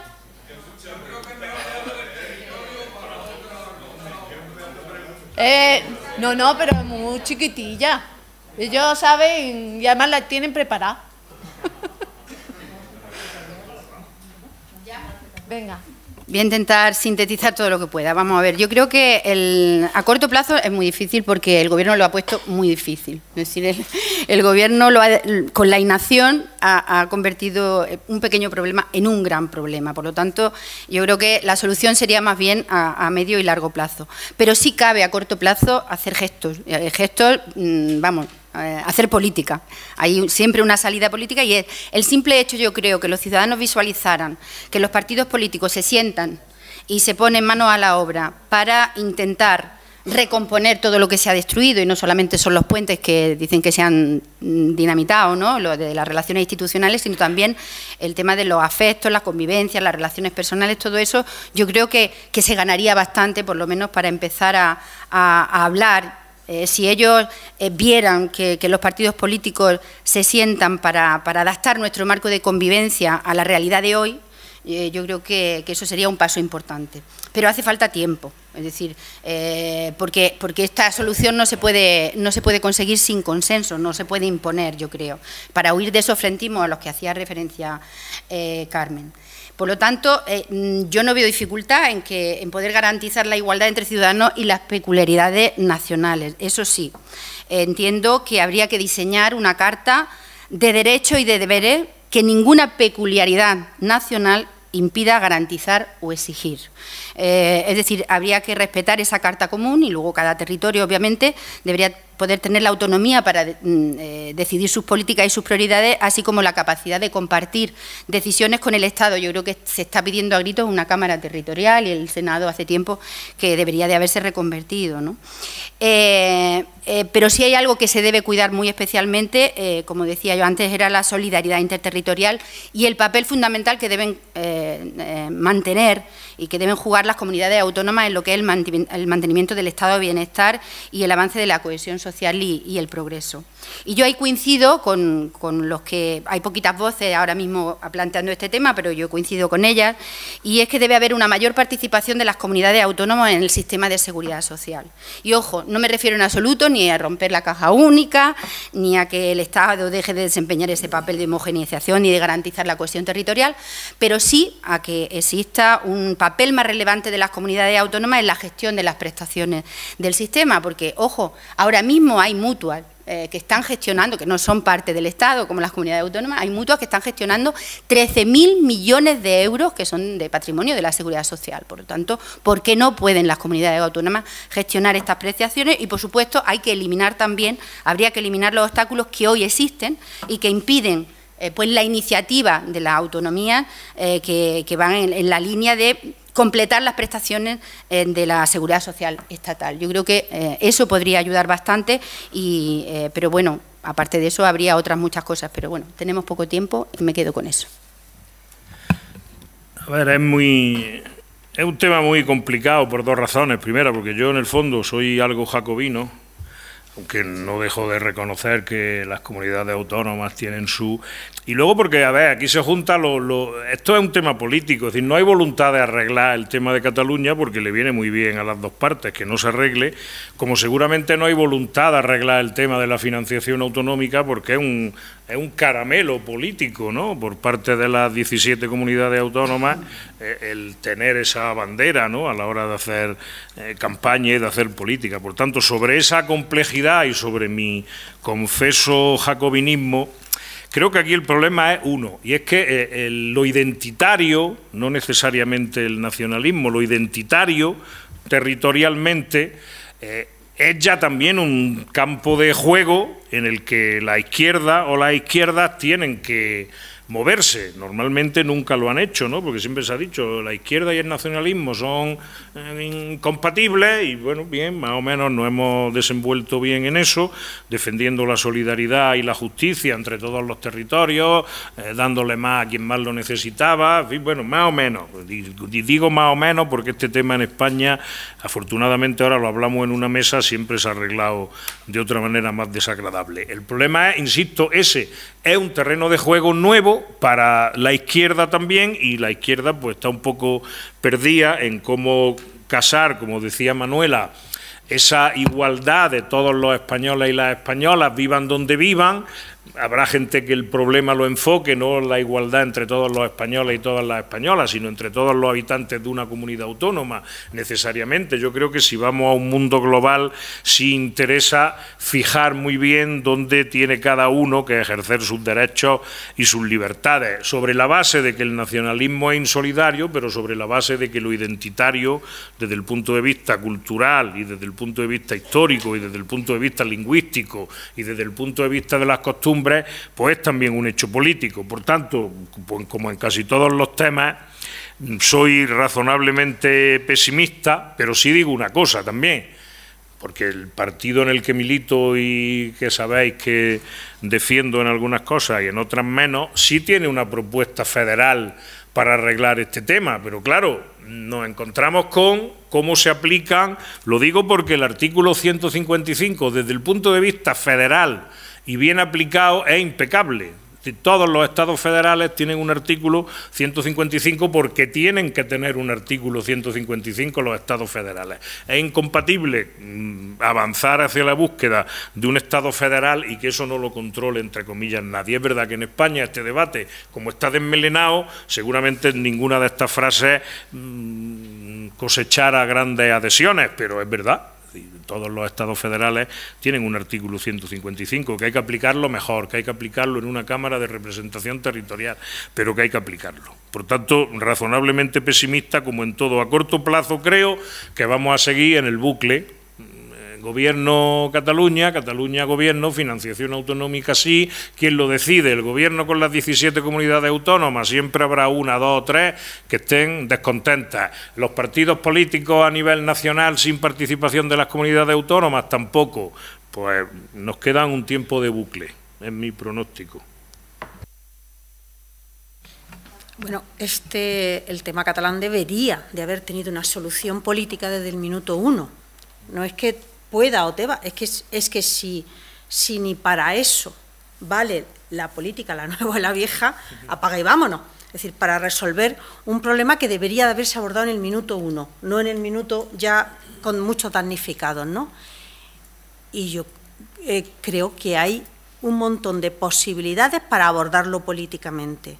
Y abordarlo políticamente sin echar más leña al fuego. Lo que pasa es que alguien se ha situado en echarle más leña al fuego. Y si era a sabiendas de que eso era un cebo para no hablar de otros temas, entonces ya esto es con premeditación y alevosía, porque han estado ocultos detrás de ese tema, han estado ocultos un montón de temas que sí le importaban a la ciudadanía en su vida cotidiana. Es decir, y entonces si los partidos han entrado en esa bucle y encima ahora no le buscan una salida completa después de lo que está lloviendo con la corrupción, pues mal nos va al ordenamiento jurídico del que nos hemos dotado. Mejor que peor en el 78, pero el que tenemos no. Entonces, yo creo que es que debe tener, y si no debe tener es que, vamos, habría que disolver ya el Parlamento hoy y tal, porque es que está claro que es ineficaz para resolver un problema que es menor comparado con los grandes problemas que tiene la economía de este país, que tienen los servicios públicos de este país, que tienen problemas gravísimos, no graves, gravísimos. Se ha deslocalizado la industria, la hostelería está a niveles de saldo, con salarios precarios, y los servicios sociales están en unas situaciones lamentables. Entonces, si eso que es difícil, si lo fácil no lo resolvemos, lo difícil yo ya dudo que lo podamos hacer, ¿no? Entonces, yo creo que debe haber un esfuerzo de arreglarlo. Y sí quería decir una cosa, que es que este descrédito de no arreglar algo que es un problema político con política en vez de arreglarlo de otra manera, llueve sobre mojado sobre uno de los grandes problemas, que Manuela lo comentaba, la percepción que hay de la población de la corrupción. Y cuando hablamos de corrupción, a mí me gustaría señalar una parte de la corrupción que es una corruptelilla, pero que es un palo en la rueda de la democracia, de las democracias, que es el clientelismo, que es una forma de corrupción muy silente, muy parece que de pequeña monta, ¿no? Tú me apoyas por aquí, yo te arreglo unos contratillos, no sé qué, no sé cuánto. Y si no arreglamos este problema político, yo creo que el descrédito va a ser generalizado. Entonces yo prefiero pensar que lo vais a arreglar políticamente, los que estáis en política, ¿no?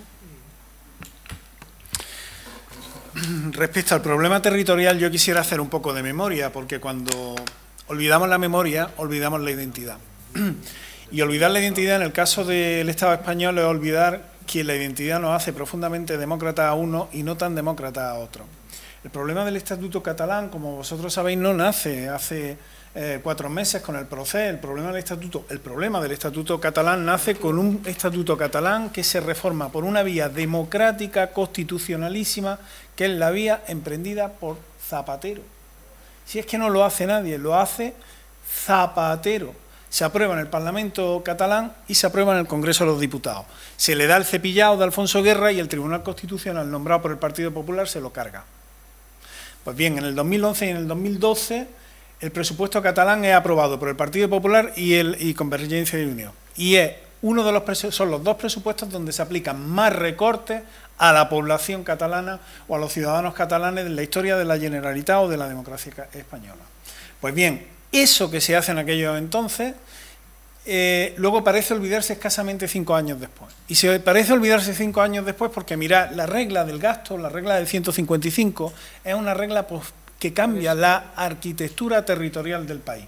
Porque quien recauda es el Estado, pero quien gasta son las comunidades autónomas. Por cierto, cuando se habla del status quo como un estatus simétrico, yo recordaría en esta mesa que el actual sistema de financiación, que fue aprobado por el gobierno de José Luis Rodríguez Zapatero y mantenido por el actual gobierno del Partido Popular, dota o infradota entre más de 3.000 millones de euros a la comunidad autónoma andaluza. No lo digo yo, lo dice Susana Díaz en el Parlamento andaluz.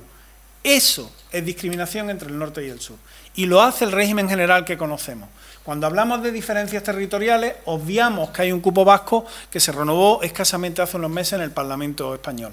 Sí, aclaremos qué es lo que ha pasado en Cataluña. A mí el proceso y la declaración unilateral de independencia me repele, porque considero que no había una mayoría absoluta o una mayoría suficiente para hacerlo, un 51 y un 49%. Ese es el ejemplo que he puesto. Entiendo que cualquier proceso constituyente de convergencia, de defensa de los valores de la izquierda se tiene que hacer sobre una base y una hegemonía superior a la del 51%. Pero eso no quita que en el proceso catalán, mire usted, se han aplicado las siguientes leyes. La ley Mordaza, la ley del voto rogado, la ley del Tribunal Constitucional nombrando magistrados del Tribunal Constitucional de reconocida independencia como Andrés Ollero Tasara, catedrático de Filosofía del Derecho aquí y parlamentario por el Partido Popular. Es miembro y ponente de la reforma del Tribunal Constitucional. Y la ley de partidos políticos. Esas 5 leyes que no dependen del bloque de constitucionalidad, pero que sí desarrollan la Constitución, son 5 leyes represivas con las que la izquierda ha estado en contra de ellas, que se han aplicado en Cataluña. Pues mire usted, se aplica en una manifestación del metal en Granada, se aplica en una manifestación en las Ramblas por el derecho al decidir, yo estaré en contra de esas leyes. Porque esas leyes son intrínsecamente antidemocráticas. Y eso es algo que no podemos perder las fuerzas de la izquierda. Lo digo esto con el mayor de los respetos y sin ánimo, por supuesto, de agredir a nadie, sino simplemente decir, ojo, cuidado, respecto a Portugal como modelo. Yo he leído hoy un post de un amigo de Francisco Garrido en Facebook que decía, la izquierda española cada X tiempo tiene un espejismo. Primero fue Islandia, donde metieron a los bancarios en la cárcel y resulta que están en la calle y son 350.000 habitantes, y luego es Portugal. Pues mirad, Portugal tiene un salario medio inferior a Grecia. Tiene unas diferencias norte-sur superiores a la italiana. Tiene una tasa de inmigración que ha batido el récord en el 2015. Y resulta que el salario medio de Portugal, el real, son 450 euros. Y resulta que no nos hemos dado cuenta que vivimos al lado, al este de una Holanda meridional, que hace que los españoles que soportan una tasa de desempleo en la provincia de Jaén, 90 kilómetros más arriba, del 49%, no se van al Algarve, no emigran al Algarve. ¿Por qué será? Porque será que a lo mejor el milagro portugués, digo yo, porque no lo conozco y no lo conozco en profundidad, recuerda mucho esas tasas de crecimiento y de creación de empleo a esa España va bien de Rajoy, que dice que se crea empleo y que hay tasas de crecimiento, pero el empleo y el crecimiento español redunda en la población española. No. ¿Redunda la tasa de población y empleo portuguesa en la población portuguesa? Pues si eres de Lisboa tal vez sí, pero si eres del Algarve aseguro que no. Una reforma para un Estado caduco, un Estado con un modelo de articulación territorial que ha sido atacado, vuelvo a decir, en el 155. Por cierto, ni el Partido Socialista ni Unidos Podemos, y hago autocrítica, han presentado ninguna iniciativa en el Congreso para derogar el 155. A lo mejor habría que hablar menos de pactos, menos de investidura y más de presentar una moción conjunta contra el 155 y retratar a esos compañeros tan izquierdistas como eran Ciudadanos cuando la investidura y ver qué votarían si estarían en contra. Sigo, modelo Javier. perdón, tardo un minuto, 5 propuestas. Un Estado federal, 1. Un Estado federal basado no solo en una representación en la Cámara Territorial, no, también en la génesis del presupuesto, también en que los recortes en los de sanidad, educación, etcétera, que son los de las comunidades autónomas, decidan las comunidades autónomas. Por supuesto, un tribunal constitucional que no sea de parte, sino donde estén también las comunidades autónomas. Mirad, lo que puso Europa sobre la mesa es que los Estados-nación, tal como los conocemos, es una regresión. Curiosamente, el modelo del Estado-nación es el modelo de Trump y de Macron. Y, sea como fuera, yo nunca estaré ni con Trump ni con Macron. Solo eso. Bueno, nosotros creemos que hay que organizar las cosas de otra manera y partiendo como decía antes, de un modelo que sea también más transversal, ¿no? Y defendemos otro modelo totalmente diferente, ¿no?, al modelo territorial que tenemos ahora mismo, porque no hay una equidad entre los territorios. Siempre se ha beneficiado al norte en detrimento del sur.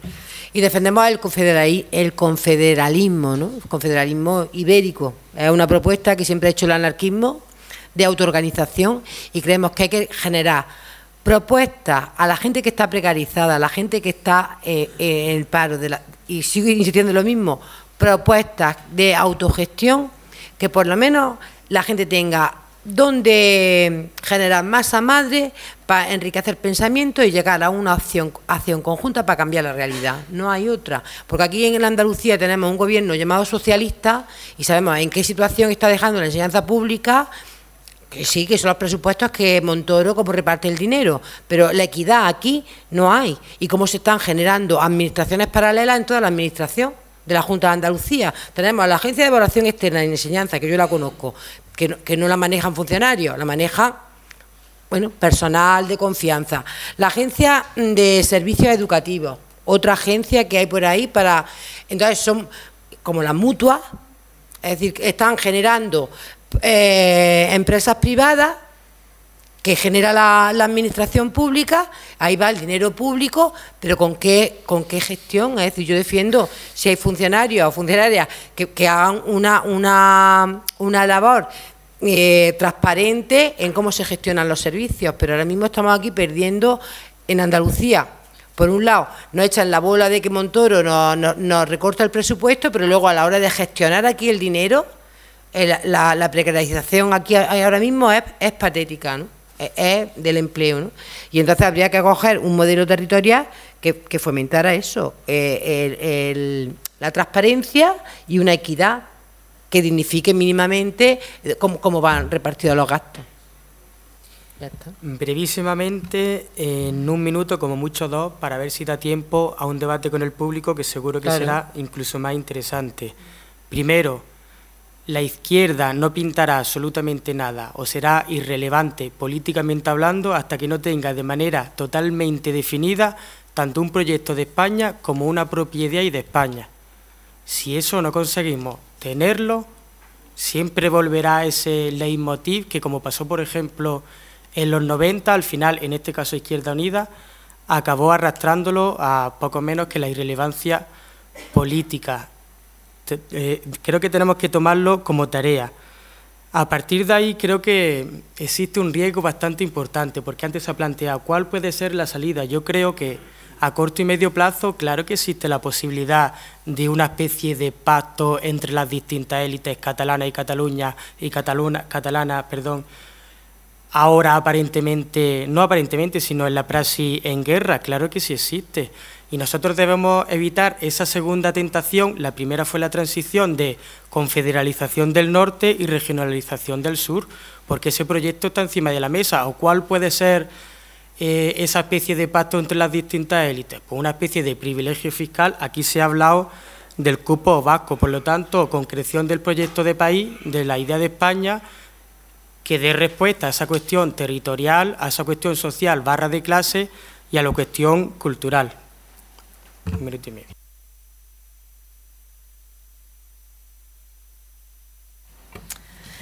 Bueno, pues queda una última pregunta, pero os la voy a hacer a todos y así. Entonces, os voy a endulzar un poco los labios. Imaginaros que llegamos a toda esa confluencia de los ciudadanos, la gente de izquierda, tal. Hacemos nuestras asambleas preconstituyentes. ¿Y qué pasa? La Unión Europea. ¿Nos dejaría? Estamos en época de crisis, este país tiene sus problemas tecnológicos que ya se han planteado aquí. ¿Qué ocurriría? Podéis contestar esta pregunta a cualquiera, incluso los de la mesa, pero que si tenéis otra pregunta, lo digo porque queda muy poco tiempo, de otra de las cuestiones que han salido, que también la podéis hacer.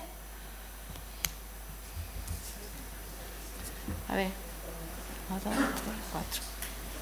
Gracias. Estoy en la línea de lo que ha comentado Manuela con respecto a la unión de las izquierdas de verdad en Portugal.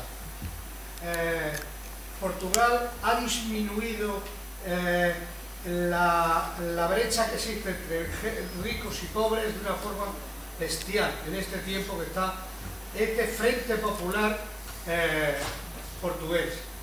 Aquí en España ahora mismo no dan los números. Lo cierto es que las izquierdas en España no sumarían mayoría absoluta para poder gobernar. Entonces, mi pregunta es un poco dirigida a todos los ponentes, en el sentido de ¿por qué en España no se puede hacer de una vez, sin mirarse el ombligo, los dirigentes de los distintos partidos de izquierda, un frente popular que de verdad dé respuesta a la clase trabajadora de este país?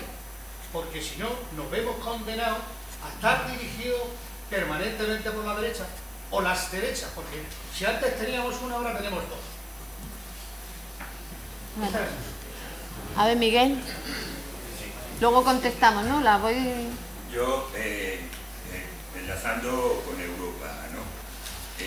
Veo este proceso constituyente, ¿en qué marco? ¿No? Estamos en Europa. Y hablamos mucho de que hay que empoderar a la sociedad civil y de la participación y de la democracia real, ¿no? Entonces, hace falta, ¿no?, de tener el principio de subsidiariedad presente, en donde en el modelo de Estado, en el modelo de territorio en el que nos enmarcamos desde el europeo, en cada lugar se vayan tomando una serie de decisiones, de manera que estas decisiones, lo que atañe a la gente, al pueblo, podamos tomar riendas, ¿no?, para poder dar nuestra opinión, y no solo nuestra opinión, sino ejercer nuestro derecho para que cojan un camino las soluciones que buscamos, ¿no? Y me parece que en ningún momento, digo, y lo dejo ahí sobre la mesa, se ha hablado de municipalismo. ¿Cómo vamos a hacer la convergencia social y política? ¿Cómo vamos a hacer un proceso constituyente si no somos capaces de organizarnos en nuestra ciudad, que es donde estamos más cercanos, ¿no? Y lo dejo ahí, porque y no entro más a saco, pero es que aquí en Granada, si hemos leído la prensa hoy, vemos al Partido Popular, que nos ha gobernado durante 13 años, con 9, el alcalde y 9 concejales imputados. ¿Y vamos a dejar que nos robe la gallina ciudadanos? ¿No somos capaces de organizarnos y hacer una propuesta desde el municipalismo y desde esa convergencia social y política que después nos puede llevar más adelante? Ni una palabra se ha dicho desde la mesa, ni una palabra sobre el municipalismo y sobre esa... se ha planteado desde la moderación. Es preocupante con estas mimbres, vamos, pocas mimbres y malas mimbres para eso. Vale. A ver, por ahí, es que había uno por ahí, ahí, eso. Mira, contestando un poco tu pregunta, no me preocupa mucho Europa, porque mi problema son las matemáticas.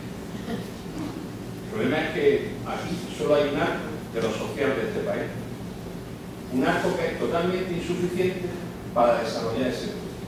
Porque los votos son la base de la democracia. Si no tienes más votos, no sacas tus propuestas y no desarrollas tu idea y tus programas. Mientras no seamos capaces de en actos como este, sentar elementos conservadores y organizaciones conservadoras de este país, que tampoco son muy monárquicos, respetando y oírlos, va a dar igual lo que hagamos.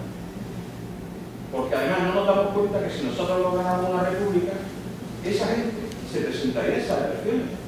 Y hay una parte de este país que respalda su opinión. Y la base de cualquier democracia es el respeto hacia la vida de los demás. Entonces, de base del diseño, mientras no hagamos eso, no tiene desarrollo, por lo cual lo que me diga Europa no me preocupa mucho, la verdad. Gracias. Sí. Que el milagro portugués, al margen de lo que diga el blog ese que tú has escuchado, es crecer repartiendo.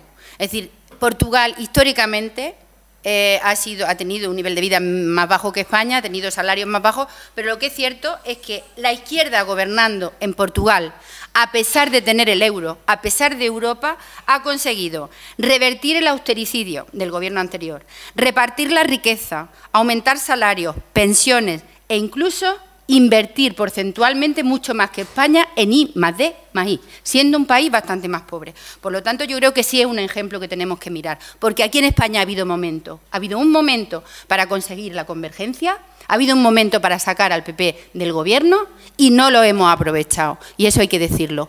Y también, otro tema, si no se ha hablado de municipalismo, hay que se ha ido el compañero, es porque no lo teníamos en el programa, pero que si no hubiéramos hablado del municipalismo, porque yo coincido, es decir, hay que empezar, o sea, si queremos hablar de participación, si queremos decirle a los ciudadanos pues lo que nos apetezca decirle respecto del proyecto en el que queramos trabajar, no para cambiarles la cabeza, sino simplemente pues porque yo creo que los ciudadanos para poder decidir tienen que estar informados, ¿no? Y hay que decirles la verdad, como decía Pablo Iglesias Posé, a los trabajadores hay que decirles la verdad aunque no les guste, y a los ciudadanos también.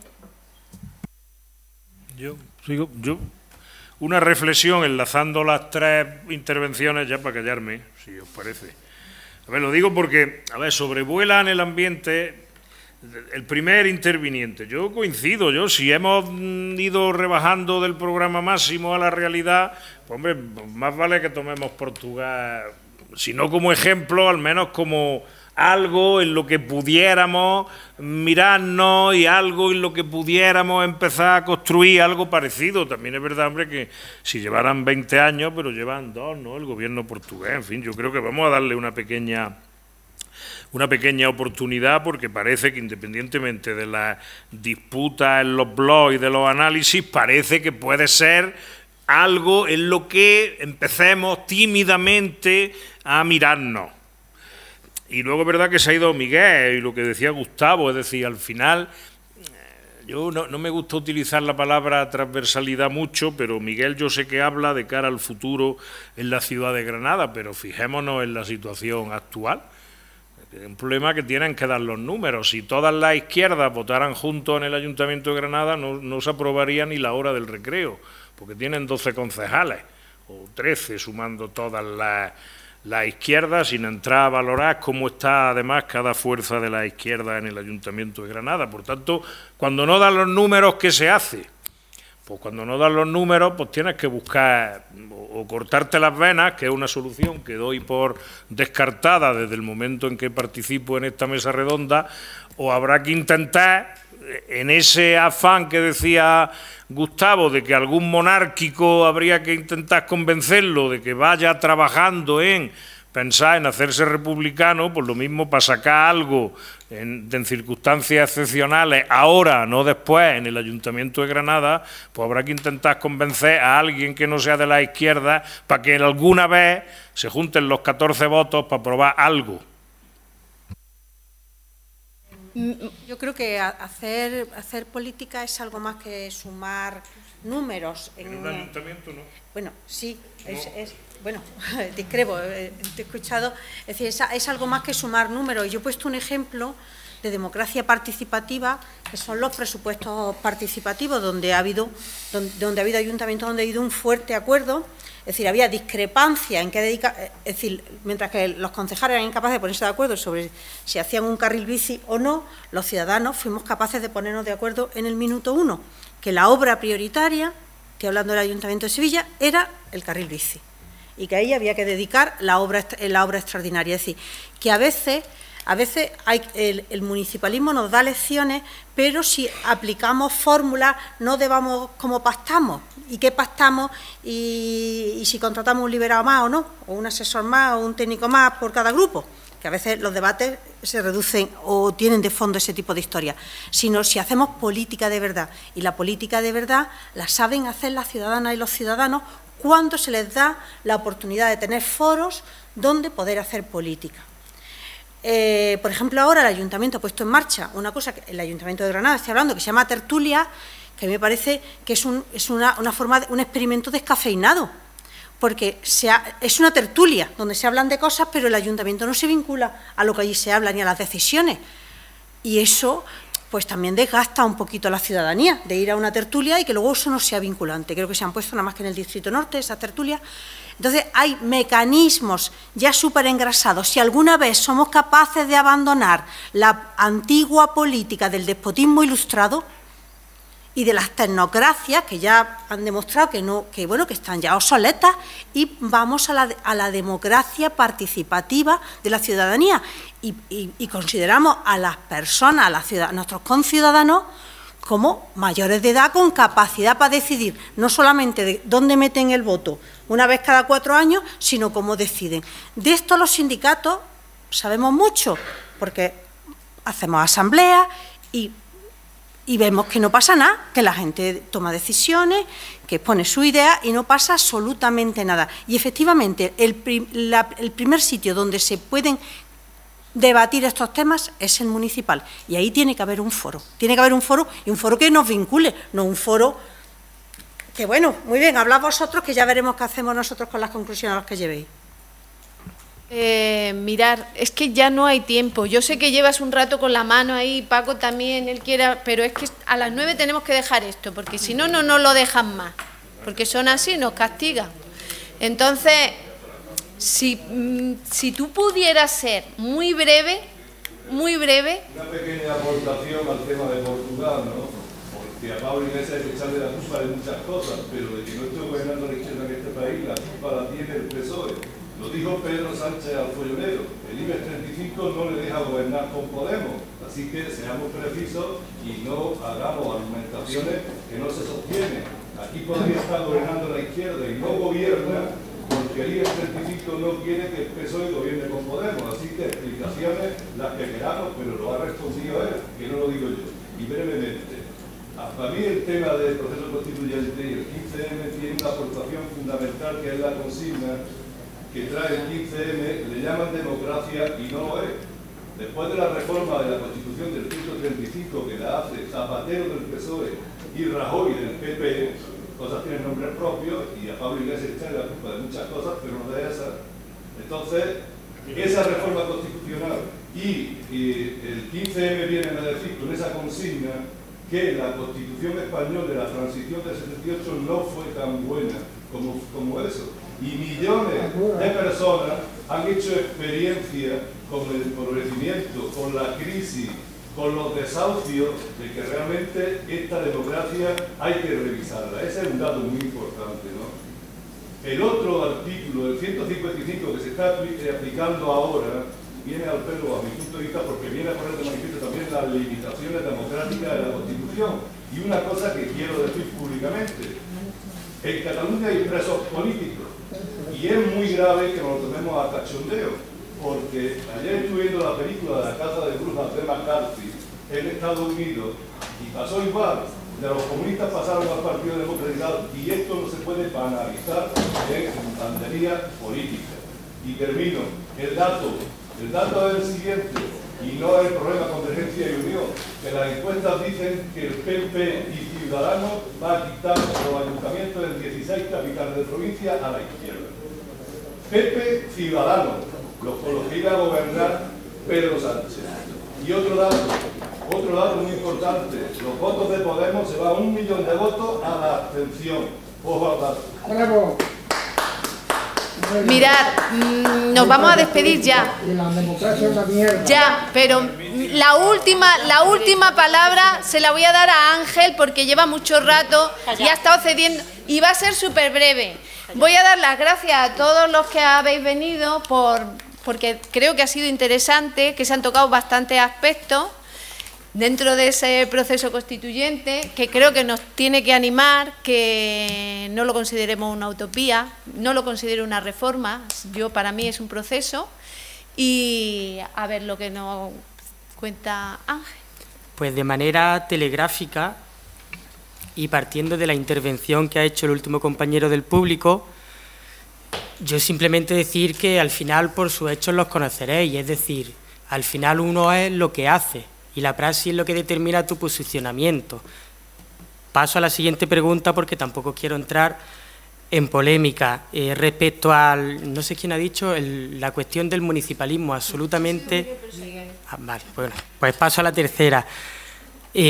Un obrero conservador sigue siendo un obrero. Alguien que sufre la crisis, alguien que vive de su fuerza de trabajo, sigue siendo un obrero, sigue siendo sujeto político y, por decirlo de alguna manera, sigue siendo de los nuestros, con independencia de lo que vote, de lo que opine o en lo que crea. Si ese obrero acaba votando a la derecha o acaba siendo conservador, entre otras cosas, es responsabilidad nuestra y nosotros tenemos que hacer pedagogía, capacidad de dirección, trabajo participativo, como queramos, pero tenemos que asumir esa responsabilidad, acabando de manera más optimista, si se puede, y volviendo a la pregunta anterior, ¿unidad de la izquierda? Absolutamente, absolutamente. Ahora bien, ¿para qué? Lo he dicho antes, nosotros no podemos acceder a las instituciones simplemente para hacer lo mismo, pero sin corbata o yendo en bicicleta a los ayuntamientos o a los parlamentos o al Congreso. Unidad en torno a un programa y a propuestas programáticas. Se me ocurren algunas muy simples que las he ido apuntando sobre la marcha. Salario mínimo digno a la altura de la media europea, derogación de las 2 reformas laborales, pensiones dignas, reforma fiscal justa y nacionalización de los sectores estratégicos en España, para que en última instancia... por ejemplo, las pensiones, la sanidad, la educación no dependa de unos criterios totalmente mercantiles de maximización del beneficio de una élite económica. En definitiva, pongamos la democracia encima de la mesa y llevémosla a todo y cada uno de los ámbitos de nuestra vida. Yo creo que ese podría ser una base importante para que las distintas izquierdas, las distintas sensibilidades que apuestan por un proceso constituyente se pongan encima de la mesa y en torno a propuestas concretas que vayan en la dirección de mejorar las condiciones de vida de la clase trabajadora y de los sectores populares, lleguen en última instancia a un acuerdo que se traduzca en un acuerdo institucional o electoral, pero siempre, como digo, partiendo de una reflexión más profunda y bajo mi punto de vista más de izquierda, en este caso las medidas programáticas de acuerdo. Nada más. Pues muchas gracias y cuando queráis mirad la página de UCAR.